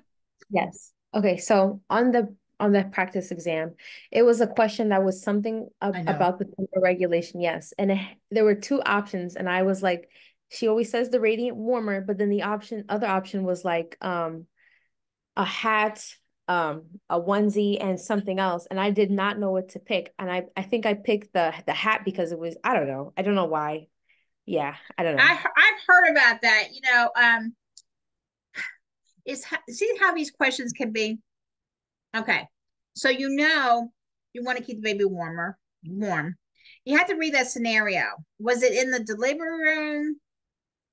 The baby was already in the mom's room, and the temp, it said 96 degrees. Okay, so that's not so bad. Okay. Yeah.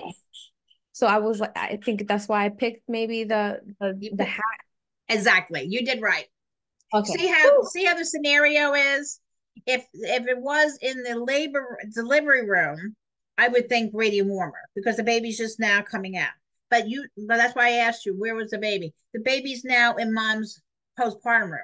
So the baby is maybe an hour or 2 or 3 or 4 hours old. Baby, nurse comes in, takes his temperature. Okay. The temperature is a little low, 96. It's not too low, but it's a little low. What will the nurse tell the mom to do? Make sure you keep the hat. Because a lot of moms take those hats off. Make sure you keep the hat on because the hat keeps them what? Warm. And that's exactly what you did. You took the time to read the question and find out where was this occurring.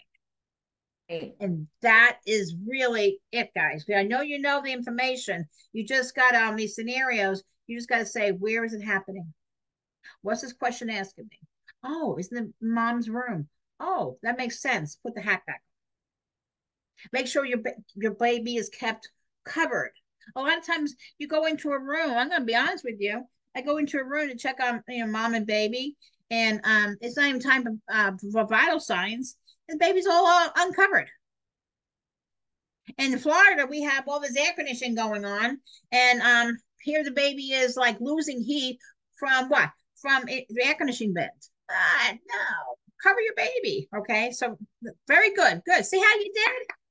Hey, hey, hey, I'm gonna tell you, that's good. Yeah, Barbara. I have a question. Yeah, sure. I'm sorry, I'm not overthinking. No, you were talking about microsonic baby earlier. Yeah. Okay? And normally they were in a high environment glucose, and when they got delivered, when they born, and they will shivering. You say shivering, which means jittery. Hypoglycemia. But at the same time, if the baby is macrosonic and the baby is not born from a diabetic mom, and the baby is big and starts shivering, losing heat, the nurse will do how you call that? A blood glucose check on that baby? Yeah, we check blood glucoses on all babies, really. Okay. Yeah. I'm good. Yeah. Okay. Yeah, if I got a baby come out and baby mom's not diabetic and everything's been good, but my baby comes out and I check his APGAR, and he's jittery, has little tremors. I'm gonna check that blood sugar real quick. But all babies get checked in the labor room, in the delivery room, because a lot of babies they're hypoglycemic, and it's easy to do. It's just a little foot stick, boom, boom, we do it, and then you don't have to take the baby to the nursery. See, in some hospitals, but I've been at, they don't do the blood sugars in the delivery room, and then they allow mom to have the baby for a short time, and then they say, well, we got to take the baby to the nursery to check his blood sugar, and I usually say, well, why don't you just check it in here, and they say, oh, we don't do that here. So, yeah. So you always want to check out wherever you're going to deliver. You're going to check out, what they can do in the delivery room. Okay, we talked about prolapse cord, pseudo administration, radium warmer. Oh, that's where I was, radium warmer. Okay, so radium warmer, you always have it on before delivery. Now, they're great, but can I overcook a baby? Yes, you can. Okay, I can make him too hot. At the same time, I'm worried about him being cold. Then I put him on this radiant warmer, and all of a sudden I got an overheated baby. So what I do is the radiant warmer has what we call probe, PROBE. Okay, and I can attach. It's like a little heart too. It's kind of cute. It's like a little heart, and I can attach that probe right on his right side, right where his liver is. Okay, and I can plug it into the radiant warmer. It has a cord, and I plug it into the radiant warmer, and that will give me exactly his temperature. Is that great? That's wonderful. That keeps me from overheating my baby. Okay. They did have a question on radiant warmer temperature probe. And so it could be, how will you place the probe? It could be, what's the purpose of the probe? It's just so that the purpose of the probe is that you are keeping an accurate reading of the baby's temperature. Okay. Because you don't want to do that either. Okay. It can happen. Okay, we talked about RHD, immune globulin. That's another term for RhoGAM. So if you're not familiar with the other term for RhoGAM, it's called RHO parenthesis D, immune globulin. I'm going to tell you, HESI likes to use that also. Okay. They did have a question on this one on spinal anesthesia. Spinal. Yeah, spinal is used for delivery, like a C-section. Okay, because I gotta keep, it's quick. You set the patient up in the OR, and anesthesia will have you hold, you gotta hold the patient still, and they'll anesthetize and then put the spinal needle in, and boom, put the medication in, boom, we're down. We have her on her left side, per se, with a wedge, whenever, because we don't want to put her flat, and because she'll get very nauseated. And then as soon as anesthesia is, he says, ready to go, we're ready to go to do the cesarean. So it's pretty quick. Now with a spinal, you have to make sure that you don't want any leakage of spinal fluid, because that causes a terrible spinal headache. Okay, so you want to make sure that you keep them pretty flat after delivery, like in the recovery room, until she starts to come around. You can check her dermatomes and her level of anesthesia. I'm thinking also, if you have a spinal headache, and it's really bad, and it doesn't go away, you can do a blood patch. You remember what blood patches were? Okay, a blood patch is where they take out mom's blood.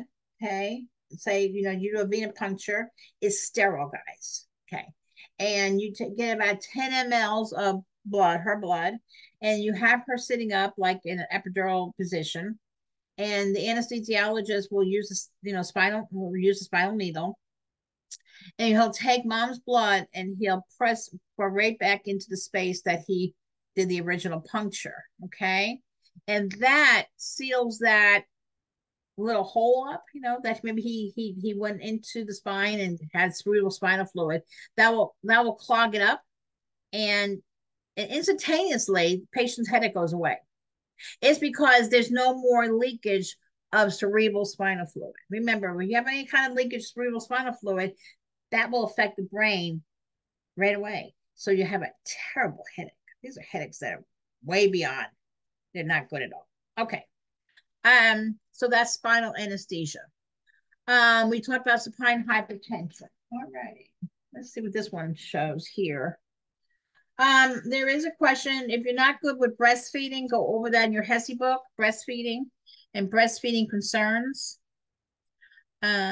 Engorgement. They did have a question on breast engorgement. Okay. It hurts like the dickens. All right. And you want to, if they're not breastfeeding, you want to decrease the stimulation to the breasts. Okay. If they're not breastfeeding. Years ago, we used to wrap our patients up. Okay. And that worked like really great. We took a sheet. I'm going to tell you what we did. Okay. You'll laugh. I'm going to make you laugh now. All right. We took a sheet. Okay. and we wrapped our patient's breasts. Okay. And then at the end, we'd have this pin and we pin it on the side here. Okay. Okay. Now that was tight. There was no stimulation to the breast, and we suppressed the lactation. Isn't that great? It was great. Sometimes we put ice packs down in there. Ice packs are good for engorgement. Oh, I know you're gonna laugh. Cabbage leaves. I know it's in your book. If you did the reading, cabbage leaves, they have like this kind of an acid in them, and they decrease the lactation itself too. So it relieves the discomfort because when your body is normally going to produce milk, that's the function. All animals do, all females. So if you don't want to breastfeed, you got to decrease the lactation. Again, no breast stimulation. It does hurt. Okay, yeah. So in our world today, you don't really wrap up the breasts, but they wear tight bra. So then you would suggest a very tight bra for the engorgement. All righty. Go over breast changes in pregnancy. So go from the beginning of your reading and read through some of the breast changes. Okay. They do get fuller all the way during pregnancy. Okay, let me just see something else here. Okay. We talked about massaging the fundus. We did that. Oh, second stage of labor. What happens in the second stage of labor? The baby is coming out. Yeah, delivery. Okay, how long does the second stage of labor last?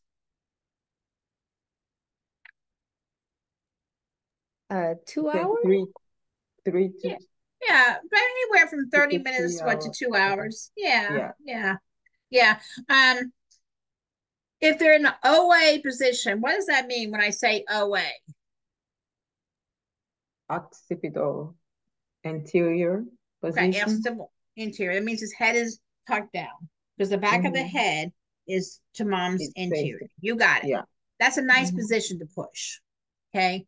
We usually don't like to go past 2 hours because you're really exhausting your patient out. But if we sometimes we get close to it, we got to go a little bit more. That may end up more with a vacuum extractor assisted delivery, or forceps. I hate to say it, even forceps delivery, because forceps delivery can cause them to have the babies have really a lot of paralysis of the face if they're not done right. Okay, remember they're made of stainless steel. Okay, all right. So that's the second stage. We can deliver OP, occipital posterior. It can happen, but it takes longer. That's where you get to your maximum time is OP. Okay. And so according to mom, if mom's in good shape, if she took care of herself during pregnancy and she was active during the pregnancy, a lot of times they'll do much better in the second stage of labor. If you're not good with your stages of labor, go back over it because this is what they do. They write the scenario and they put all this information in there, okay? And you've got to know, you have to be able to apply those different concepts, okay? All right, Oxytocin we talked about, nipple care we talked about, nipple care. Go over your newborn injections like hepatitis B immunization. All those babies get that. They get vitamin K. Oh, what do they get in the delivery room in order to prevent an eye infection? Erythromycin. Yeah, good. What kind, how does a nurse apply the erythromycin eye ointment? In a ribbon fashion. In a ribbon fashion. Good. To what part of the eye? From the outside to the inside. Right. What's that called? From the starts with a C. Conjunctiva. Yes. Okay, you got it. Conjunctiva. Okay, you got it. All right. Okay, they did go over that. Okay, NST, we did that. Okay, that looks pretty good. So you can see a little bit how these questions could be asked. Let me going. We went over the postpartum assessment already. Remember your bubble HE, your acronym bubble HE. Okay, if you know that really well, you'll be okay. Breast, uterus, bowel, bladder, lochia, episiotomy, we went over. Homan sign, we went over. But let me go over them. I don't think I went over with you guys today.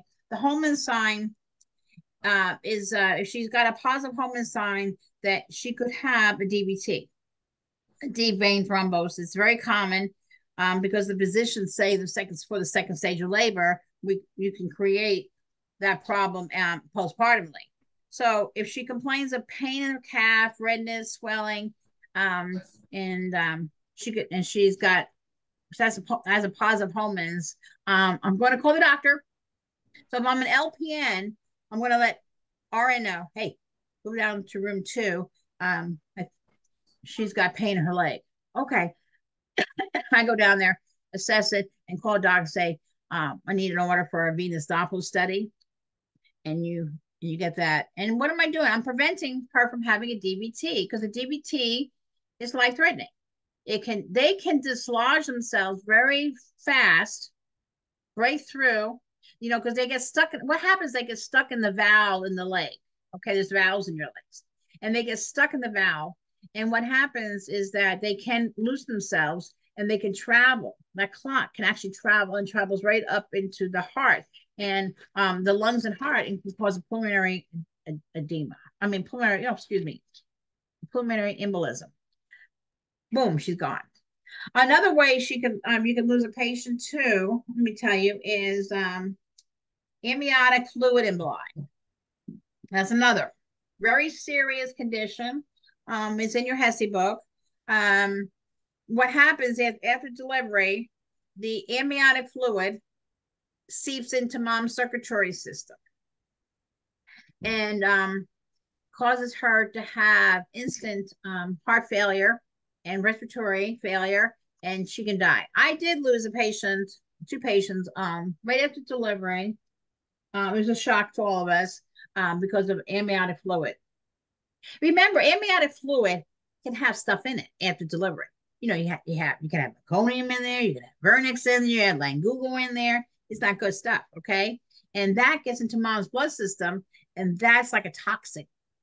It's like instant septicemia, and put it that, and it can kill her. Okay. What else do I want to go over that way? Anybody have any questions or any part that you're not sure of? And I'll take a sip of my coffee. Oh, by the way, thank you for the coffee. You're welcome.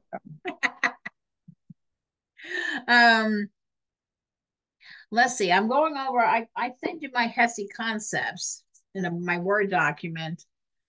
They, funny how they don't pick on ovulation too much. But when ovulation is a 28-day cycle is day 14. I'm going to tell you to go to the HESI book, sometimes they put this kind of question on about counseling a woman, a young lady who doesn't want to get pregnant. And remember those sperms, they last good 5 days, right? So right in your HESI book, on page 175, it's in the beginning, is a HESI hint. And that HESI hint, I'm going to read it, but you follow along. I'm in my HESI book, page 175, because it's kind of important. I remember one year they did have a question on counseling a young lady who didn't want to get pregnant. And that could happen. And that would be within your scope of practice. So I would tell her, now, to avoid pregnancy, a woman should abstain from unprotected sexual intercourse during the fertile days.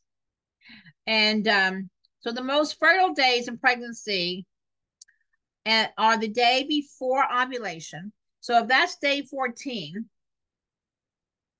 that means that would be day 13. So day before she ovulates, and then the day of ovulation. Well, that is absolutely correct. Okay. She's most fertile. And the fertile period begins 4 to 5 days prior to ovulation.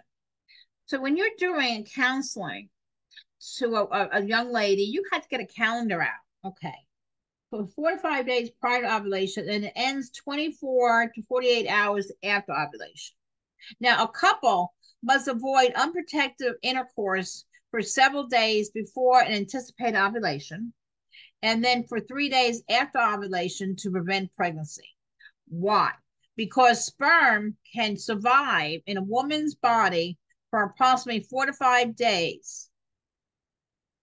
And people don't realize that. Young ladies don't realize that. And the eggs can survive for approximately 24 to 48 hours after being released. So that's why I get the calendar out, because I tell you, you have to draw it out for these young ladies. And for anybody that's wants a birth control that's more like natural family planning, this is what you have to go through. That the sperms can last, and how long they can after they have intercourse. Okay. So we've gone over ovulation.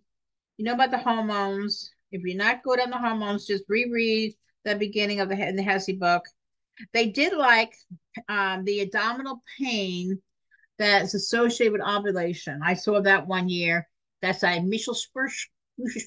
Okay, look at me and laugh at me, okay? All right? All right. That's I say it that way so you remember it. All right. And they had another term on one of the HESIs that actually is called spin barket. Spin barket. And that's when you have that increased mucus around ovulation time. Spin bucket. Okay. So again, if you need to review the beginning with the different changes during pregnancy.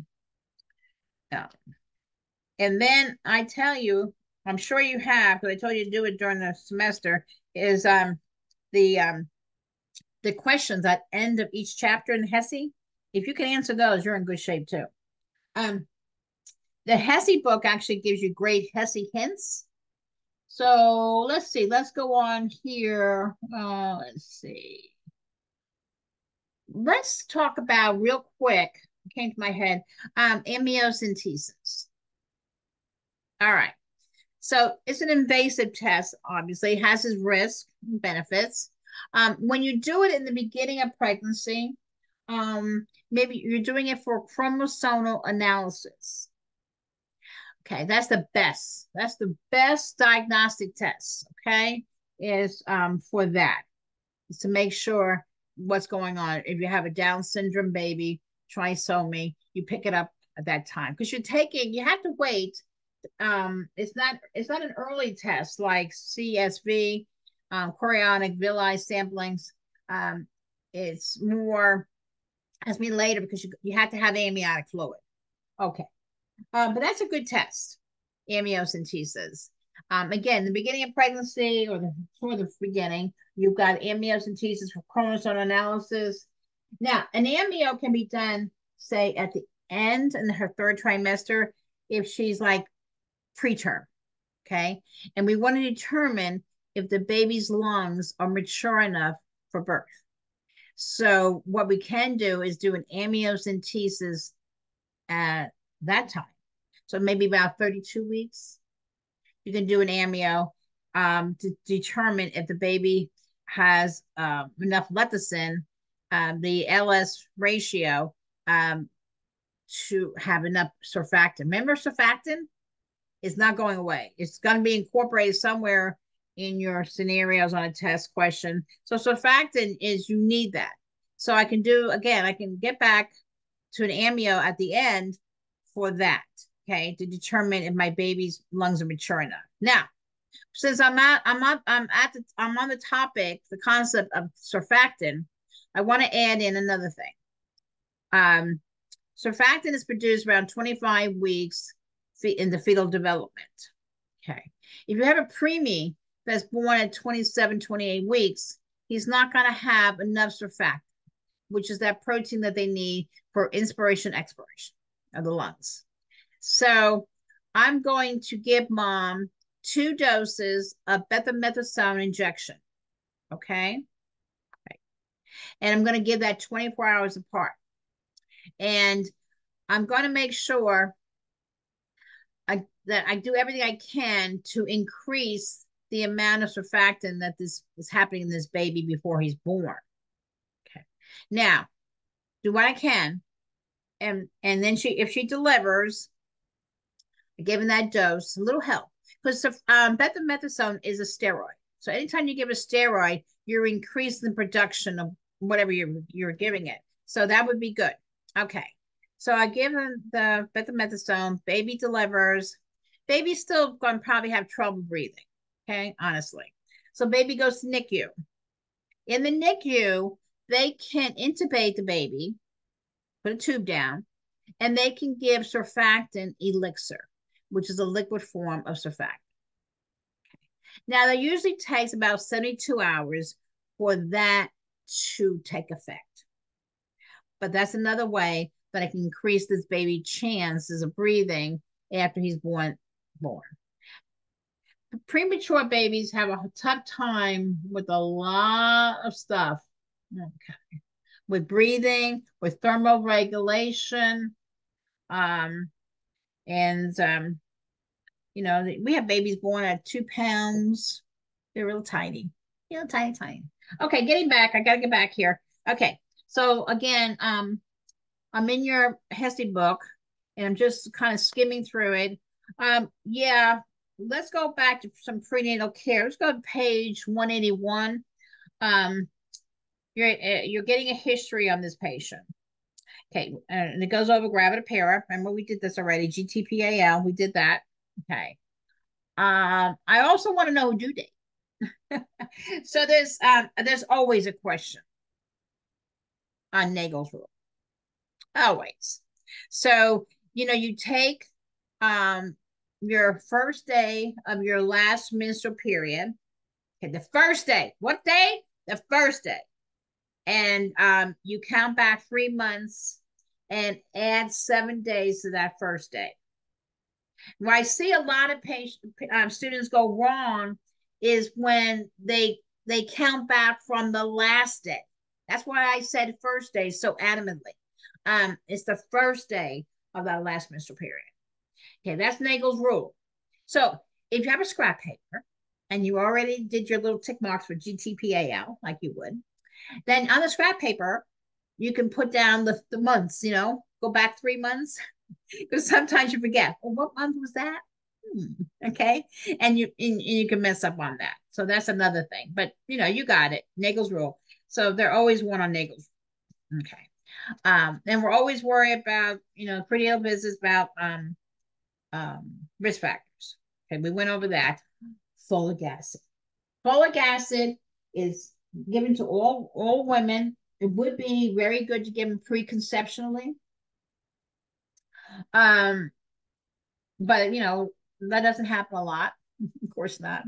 And so we give it in order to make sure that their chances of delivering a baby with open neural tube defects is diminished. It's greatly reduced. So folic acid is very important because we found out we have a decrease in spina bifida and a decrease in hydrocephalus because of folic acid. So, and those are two abnormalities that you really discussed a couple of weeks ago was hydrocephalus and spina bifida. And so you want to make sure. Now, if you got a baby with hydrocephalus, you always remember nutrition is a problem. So you want to always support the head. And then you add into your vital signs on a baby born with hydrocephalus, you're always measuring their head because it's very important, especially post-operatively, because if they put in the shunt, they're going to put the shunt in the ventricle of the brain, goes around back of the ear, down into the peritoneal cavity, and you always want to make sure that the shunt is working. All right. So giving folic acid in the beginning of pregnancy, yes, you want to make sure they get that. And that was a great discovery. Okay. Let's see another HESI hint. Let's see. Just read these HESI hints. Okay. Let me see. I'm just trying to skim through here, see what I else I can put for you. We talked about lying. We talked about babies. About mom. Okay. Induction. Let me go just flip back to induction real quick. Induction of labor cannot be for everybody. Okay. If you got a patient with what am I thinking? Placenta previa, you do not induce. Okay. If you got a patient with a presentation of or position of baby as occipital transverse, you do not induce. Okay. Yeah, you got a question, Jasmine? What about like certain diseases? You can induce like with preeclampsia. I think what you're doing, you're talking about herpes, active herpes. You do not induce. Right. Okay. No. What about Because you don't HIV? want a baby. Think about it. You don't want a baby coming through a vagina with all kinds of active lesions. Whoa, those lesions shed the virus, and they can shed off to the baby. Okay. Yeah, you got it. I cannot induce a lady who had a C-section. Okay. What you need, Kara? I was gonna, because it sounded like she was gonna talk about HIV, and I wanted to talk about that too because I saw that on the. Yeah, go ahead. Talk about HIV. Tell me. Can't she be induced with HIV? What do you think? I don't know. Let's look it up. That's a good one. Let's look that up together. Okay, let's look at our HESI book. HIV. Let's see. Let me just stop recording for a minute here. Okay, remember about estrogen? What does estrogen kind of stimulate? Remember that? What are you saying, Kara? I can't Sorry, I was talking to my son. My son is active right now. Hi, son. Hello. Yeah. So estrogen promotes enlargement of the uterus, the breast, increases blood flow to the uterine vessels. It increases estrogen, E. See the E in estrogen? Now write estrogen extra. Stimulates, increases, extra. Use the E to your advantage when you're trying to remember. Now, progesterone, on the other hand, it maintains the pregnancy. Remember I said you need progesterone to maintain a pregnancy? Well, it relaxes the smooth muscles so that the uterus doesn't contract, so she doesn't abort. Okay? That's what progesterone. So progesterone is what you need to maintain a pregnancy because it keeps everything intact. The uterus does not contract. Okay. We'll talk about ovulation. What's the term for a young woman's first period? What's that term called?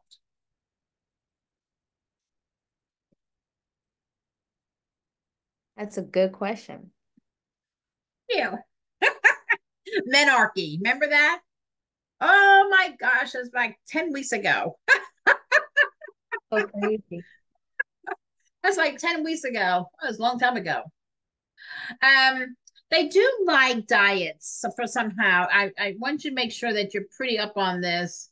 Like in the first trimester, your diet, the woman's diet should have some protein, right? Should increase it by 30 grams. So they should have like 5 servings of protein a day. Well, that's pretty hard, especially if they're young. Remember the adolescent pregnancy we talked about? Could you imagine trying to get them to have 30 grams of protein at least? Oh, that's hard. Okay, but you could point out to an adolescent, you can get it, and as long as you don't have an allergy to peanuts, you can get it protein. Beans, protein. How about yogurt? Protein. Cheese, eggs, those are all proteins. Okay. You just got to make it, tempting. But yes, in the beginning of pregnancy, she should have. Now, if she's got nausea and vomiting in the beginning of pregnancy, that comes into play, right?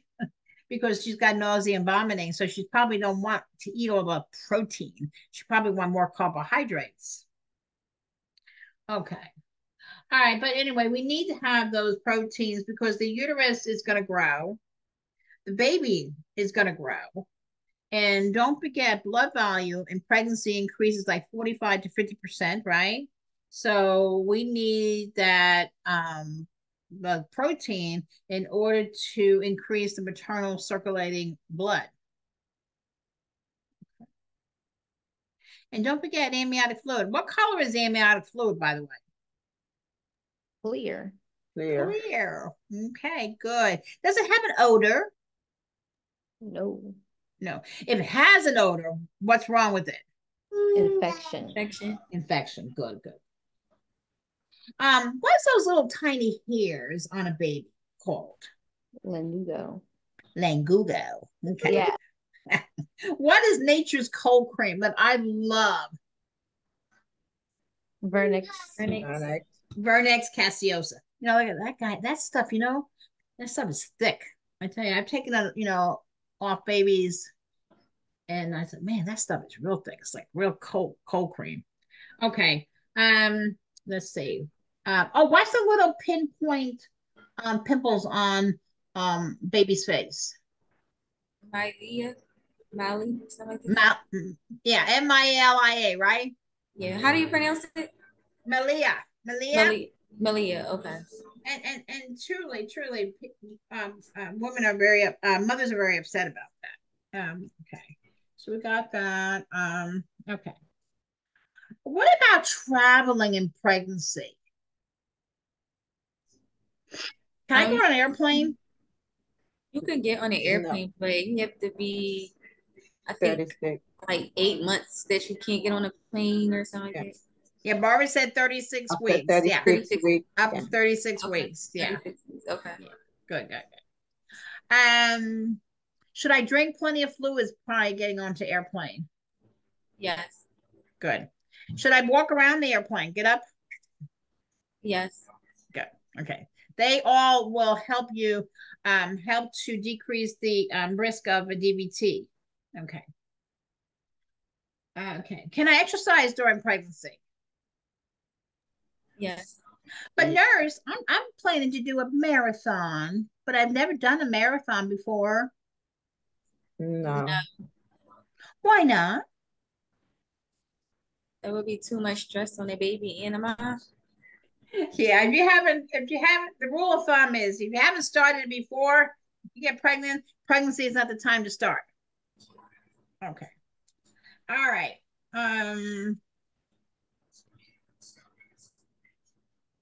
When should I screen? When should I be screened in pregnancy for diabetes?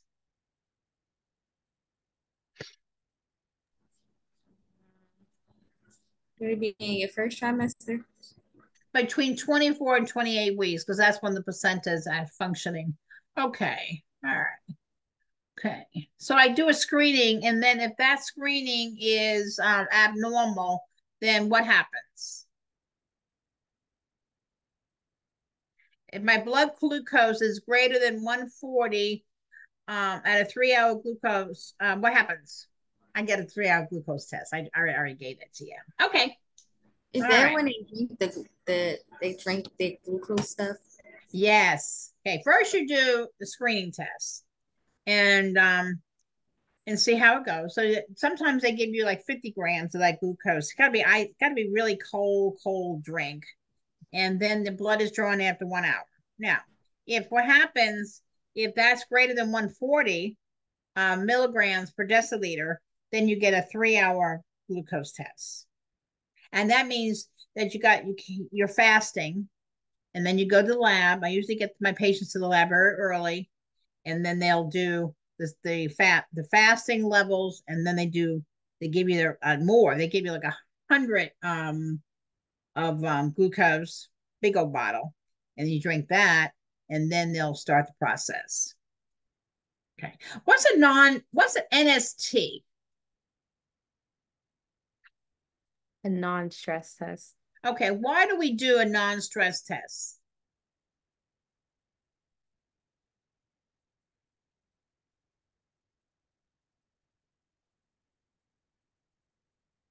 Go on.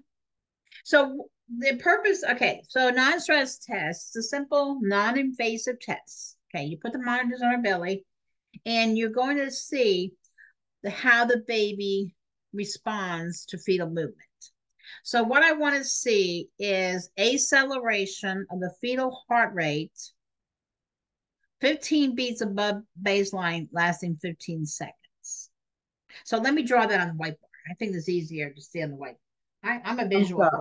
I'm sorry. You said you positioned the mom on her belly? No, Oh, I didn't say that. I'm sorry. I didn't say that. I said you put the monitor on her belly. Oh, the monitor. Sorry about that. Oh, I'm sorry because I said that. Well, at least I know you're listening somehow. My ears is not cooperating. Okay, so let me draw this out. Hold on. Let me try to do my drawings. Okay. So the woman is not in labor because I'm doing an NST, non-stress test. I want to know baby's well-being. I want to know if my baby is okay. All right. So I could be a diabetic. I could be a preeclamptic patient. I could have lupus. And so these are all conditions that moms have that I got to make sure the baby is tolerating life inside the womb good. Okay. So I put the monitors on mom's belly, the toco and the ultrasound transducer. I give mom a little push button, and I tell her every time that you feel the baby move, okay, I want you to press the button. So here I draw out fetal movement. So here's a fetal movement in here. So now I'm going to draw the fetal heart rate. So I got a fetal heart rate. I got a baseline of 120. All righty. Okay, 120. And the baby moves. So his heart rate goes up and then it comes down. Okay. All right. So then I go along again. And sure enough, he moves again. And my heart rate goes up and comes down. And then I moved again. This is another movement, and my heart rate goes up and comes down. Okay, so what I have acceleration of the fetal heart rate, 15 beats, increases by 15, lasting 15 seconds in duration. Here, right here, 15 seconds. And then after I calmed down, my heart rate went down again. And then I had another movement. I moved again. I'm just moving inside. I'm just having a good old time inside. And so my heart rate increases. And then after movement's over, my heart rate goes down. So I got at least two fetal movements. Whoops. with acceleration of the fetal heart rate. I have a what? I have a reactive non-stress test. I'm reactive. I'm good.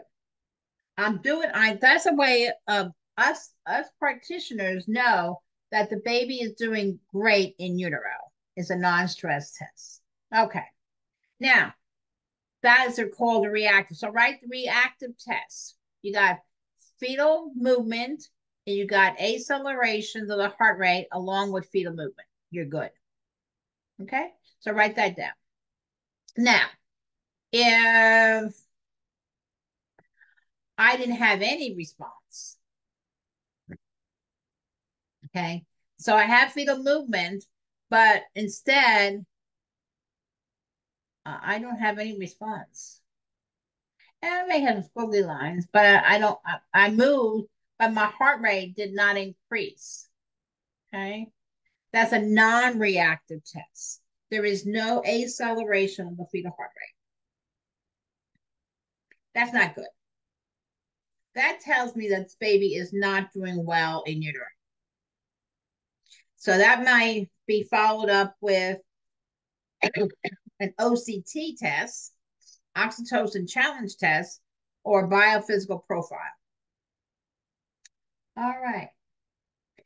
If this is kind of stuff that you forgot about, go back in your textbook and kind of look at it a little bit, okay? But that's a non-stress test. All right.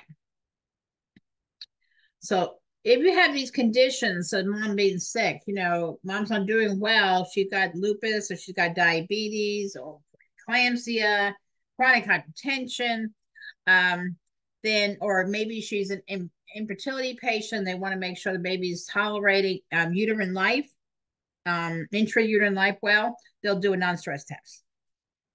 Okay. All right. Let's see what else I can come up with here.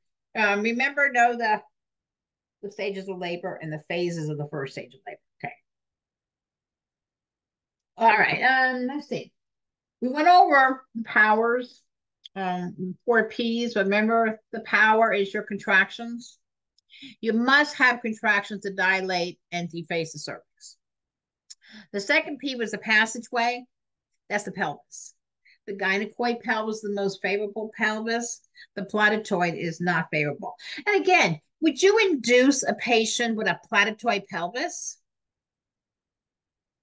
You're not going to be successful. When you talk about induction of labor, you want to be successful. You want to get a vaginal delivery out of it. So that's why you be careful who you induce. Okay. The passenger is the fetus. And the next P we put in there is position of patient. And the last P would be psychic, mental. Person that's alone has a harder time tolerating those labor contractions than a patient who has support. So that's why I said, about the doula. I went over that. Okay. Whenever you have somebody who has their back water breaks, you always want to assess the fetal heart rate. So spontaneous rupture membranes, you want to know. Now, also when you have spontaneous rupture membranes, since we're on the subject, you want to know what color the fluid is, how much, the time of the rupture, because you have 24 hours to get her delivered after rupture membranes. Otherwise, she starts getting in trouble with infection. And if mom gets an infection such as a chorioamnionitis, remember the layers of the uterus, the chorion and the amnion, if they get infected, baby will be infected. It'll affect the baby. Okay, we talked about amniotic.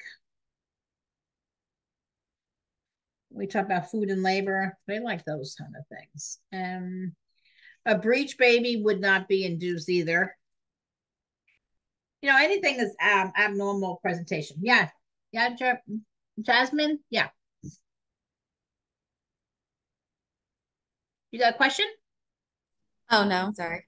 Oh, I'm sorry. I thought your hand was up. Sorry. Okay. We talked about EMEO. We talked about deduction on. I'm just going with my notes. We talked about Nagel's rule, GTPA. We did all that. Okay. I like it. Oh, my door opened. All right. We talked about magnesium. We talked about preeclampsia, calcium gluconate. All right. I think we're pretty well. Unless let me see. I'm just making sure, guys. Give me just a few more minutes. Anybody have anything else they need to go over? You did pretty good. Yes, ma'am. Yeah. Oh, how about meconium aspiration syndrome? Remember that? That's when a baby swallowed its stool, first stool. Yeah, in utero, right? Utero, yes. Yeah. So what do you do at birth? I mean, you during the labor, we're going to monitor the patient, right? During the labor. What about when the baby's head comes out? What's the interventions? I'm not sure the intervention. Okay, so when the baby's Sorry, head I comes did the out, question. Can you repeat the question again? I'm sorry. can sure. Okay, so you got this. You had this baby, and he passed the meconium in utero. Mm-hmm. So during the labor, you're going to monitor the fetal heart rate. Okay. Okay. Now she's complete and she pushed and the head's out. What's your next steps? I will suction the baby's mouth first Yeah, because get a suction mouth, otherwise, right? yeah, the mouth first. Okay, the next So contraction, baby's body comes out. What does the practitioner do? Okay, so when the baby's born, what do we got to prevent? Put it that way. Aspiration.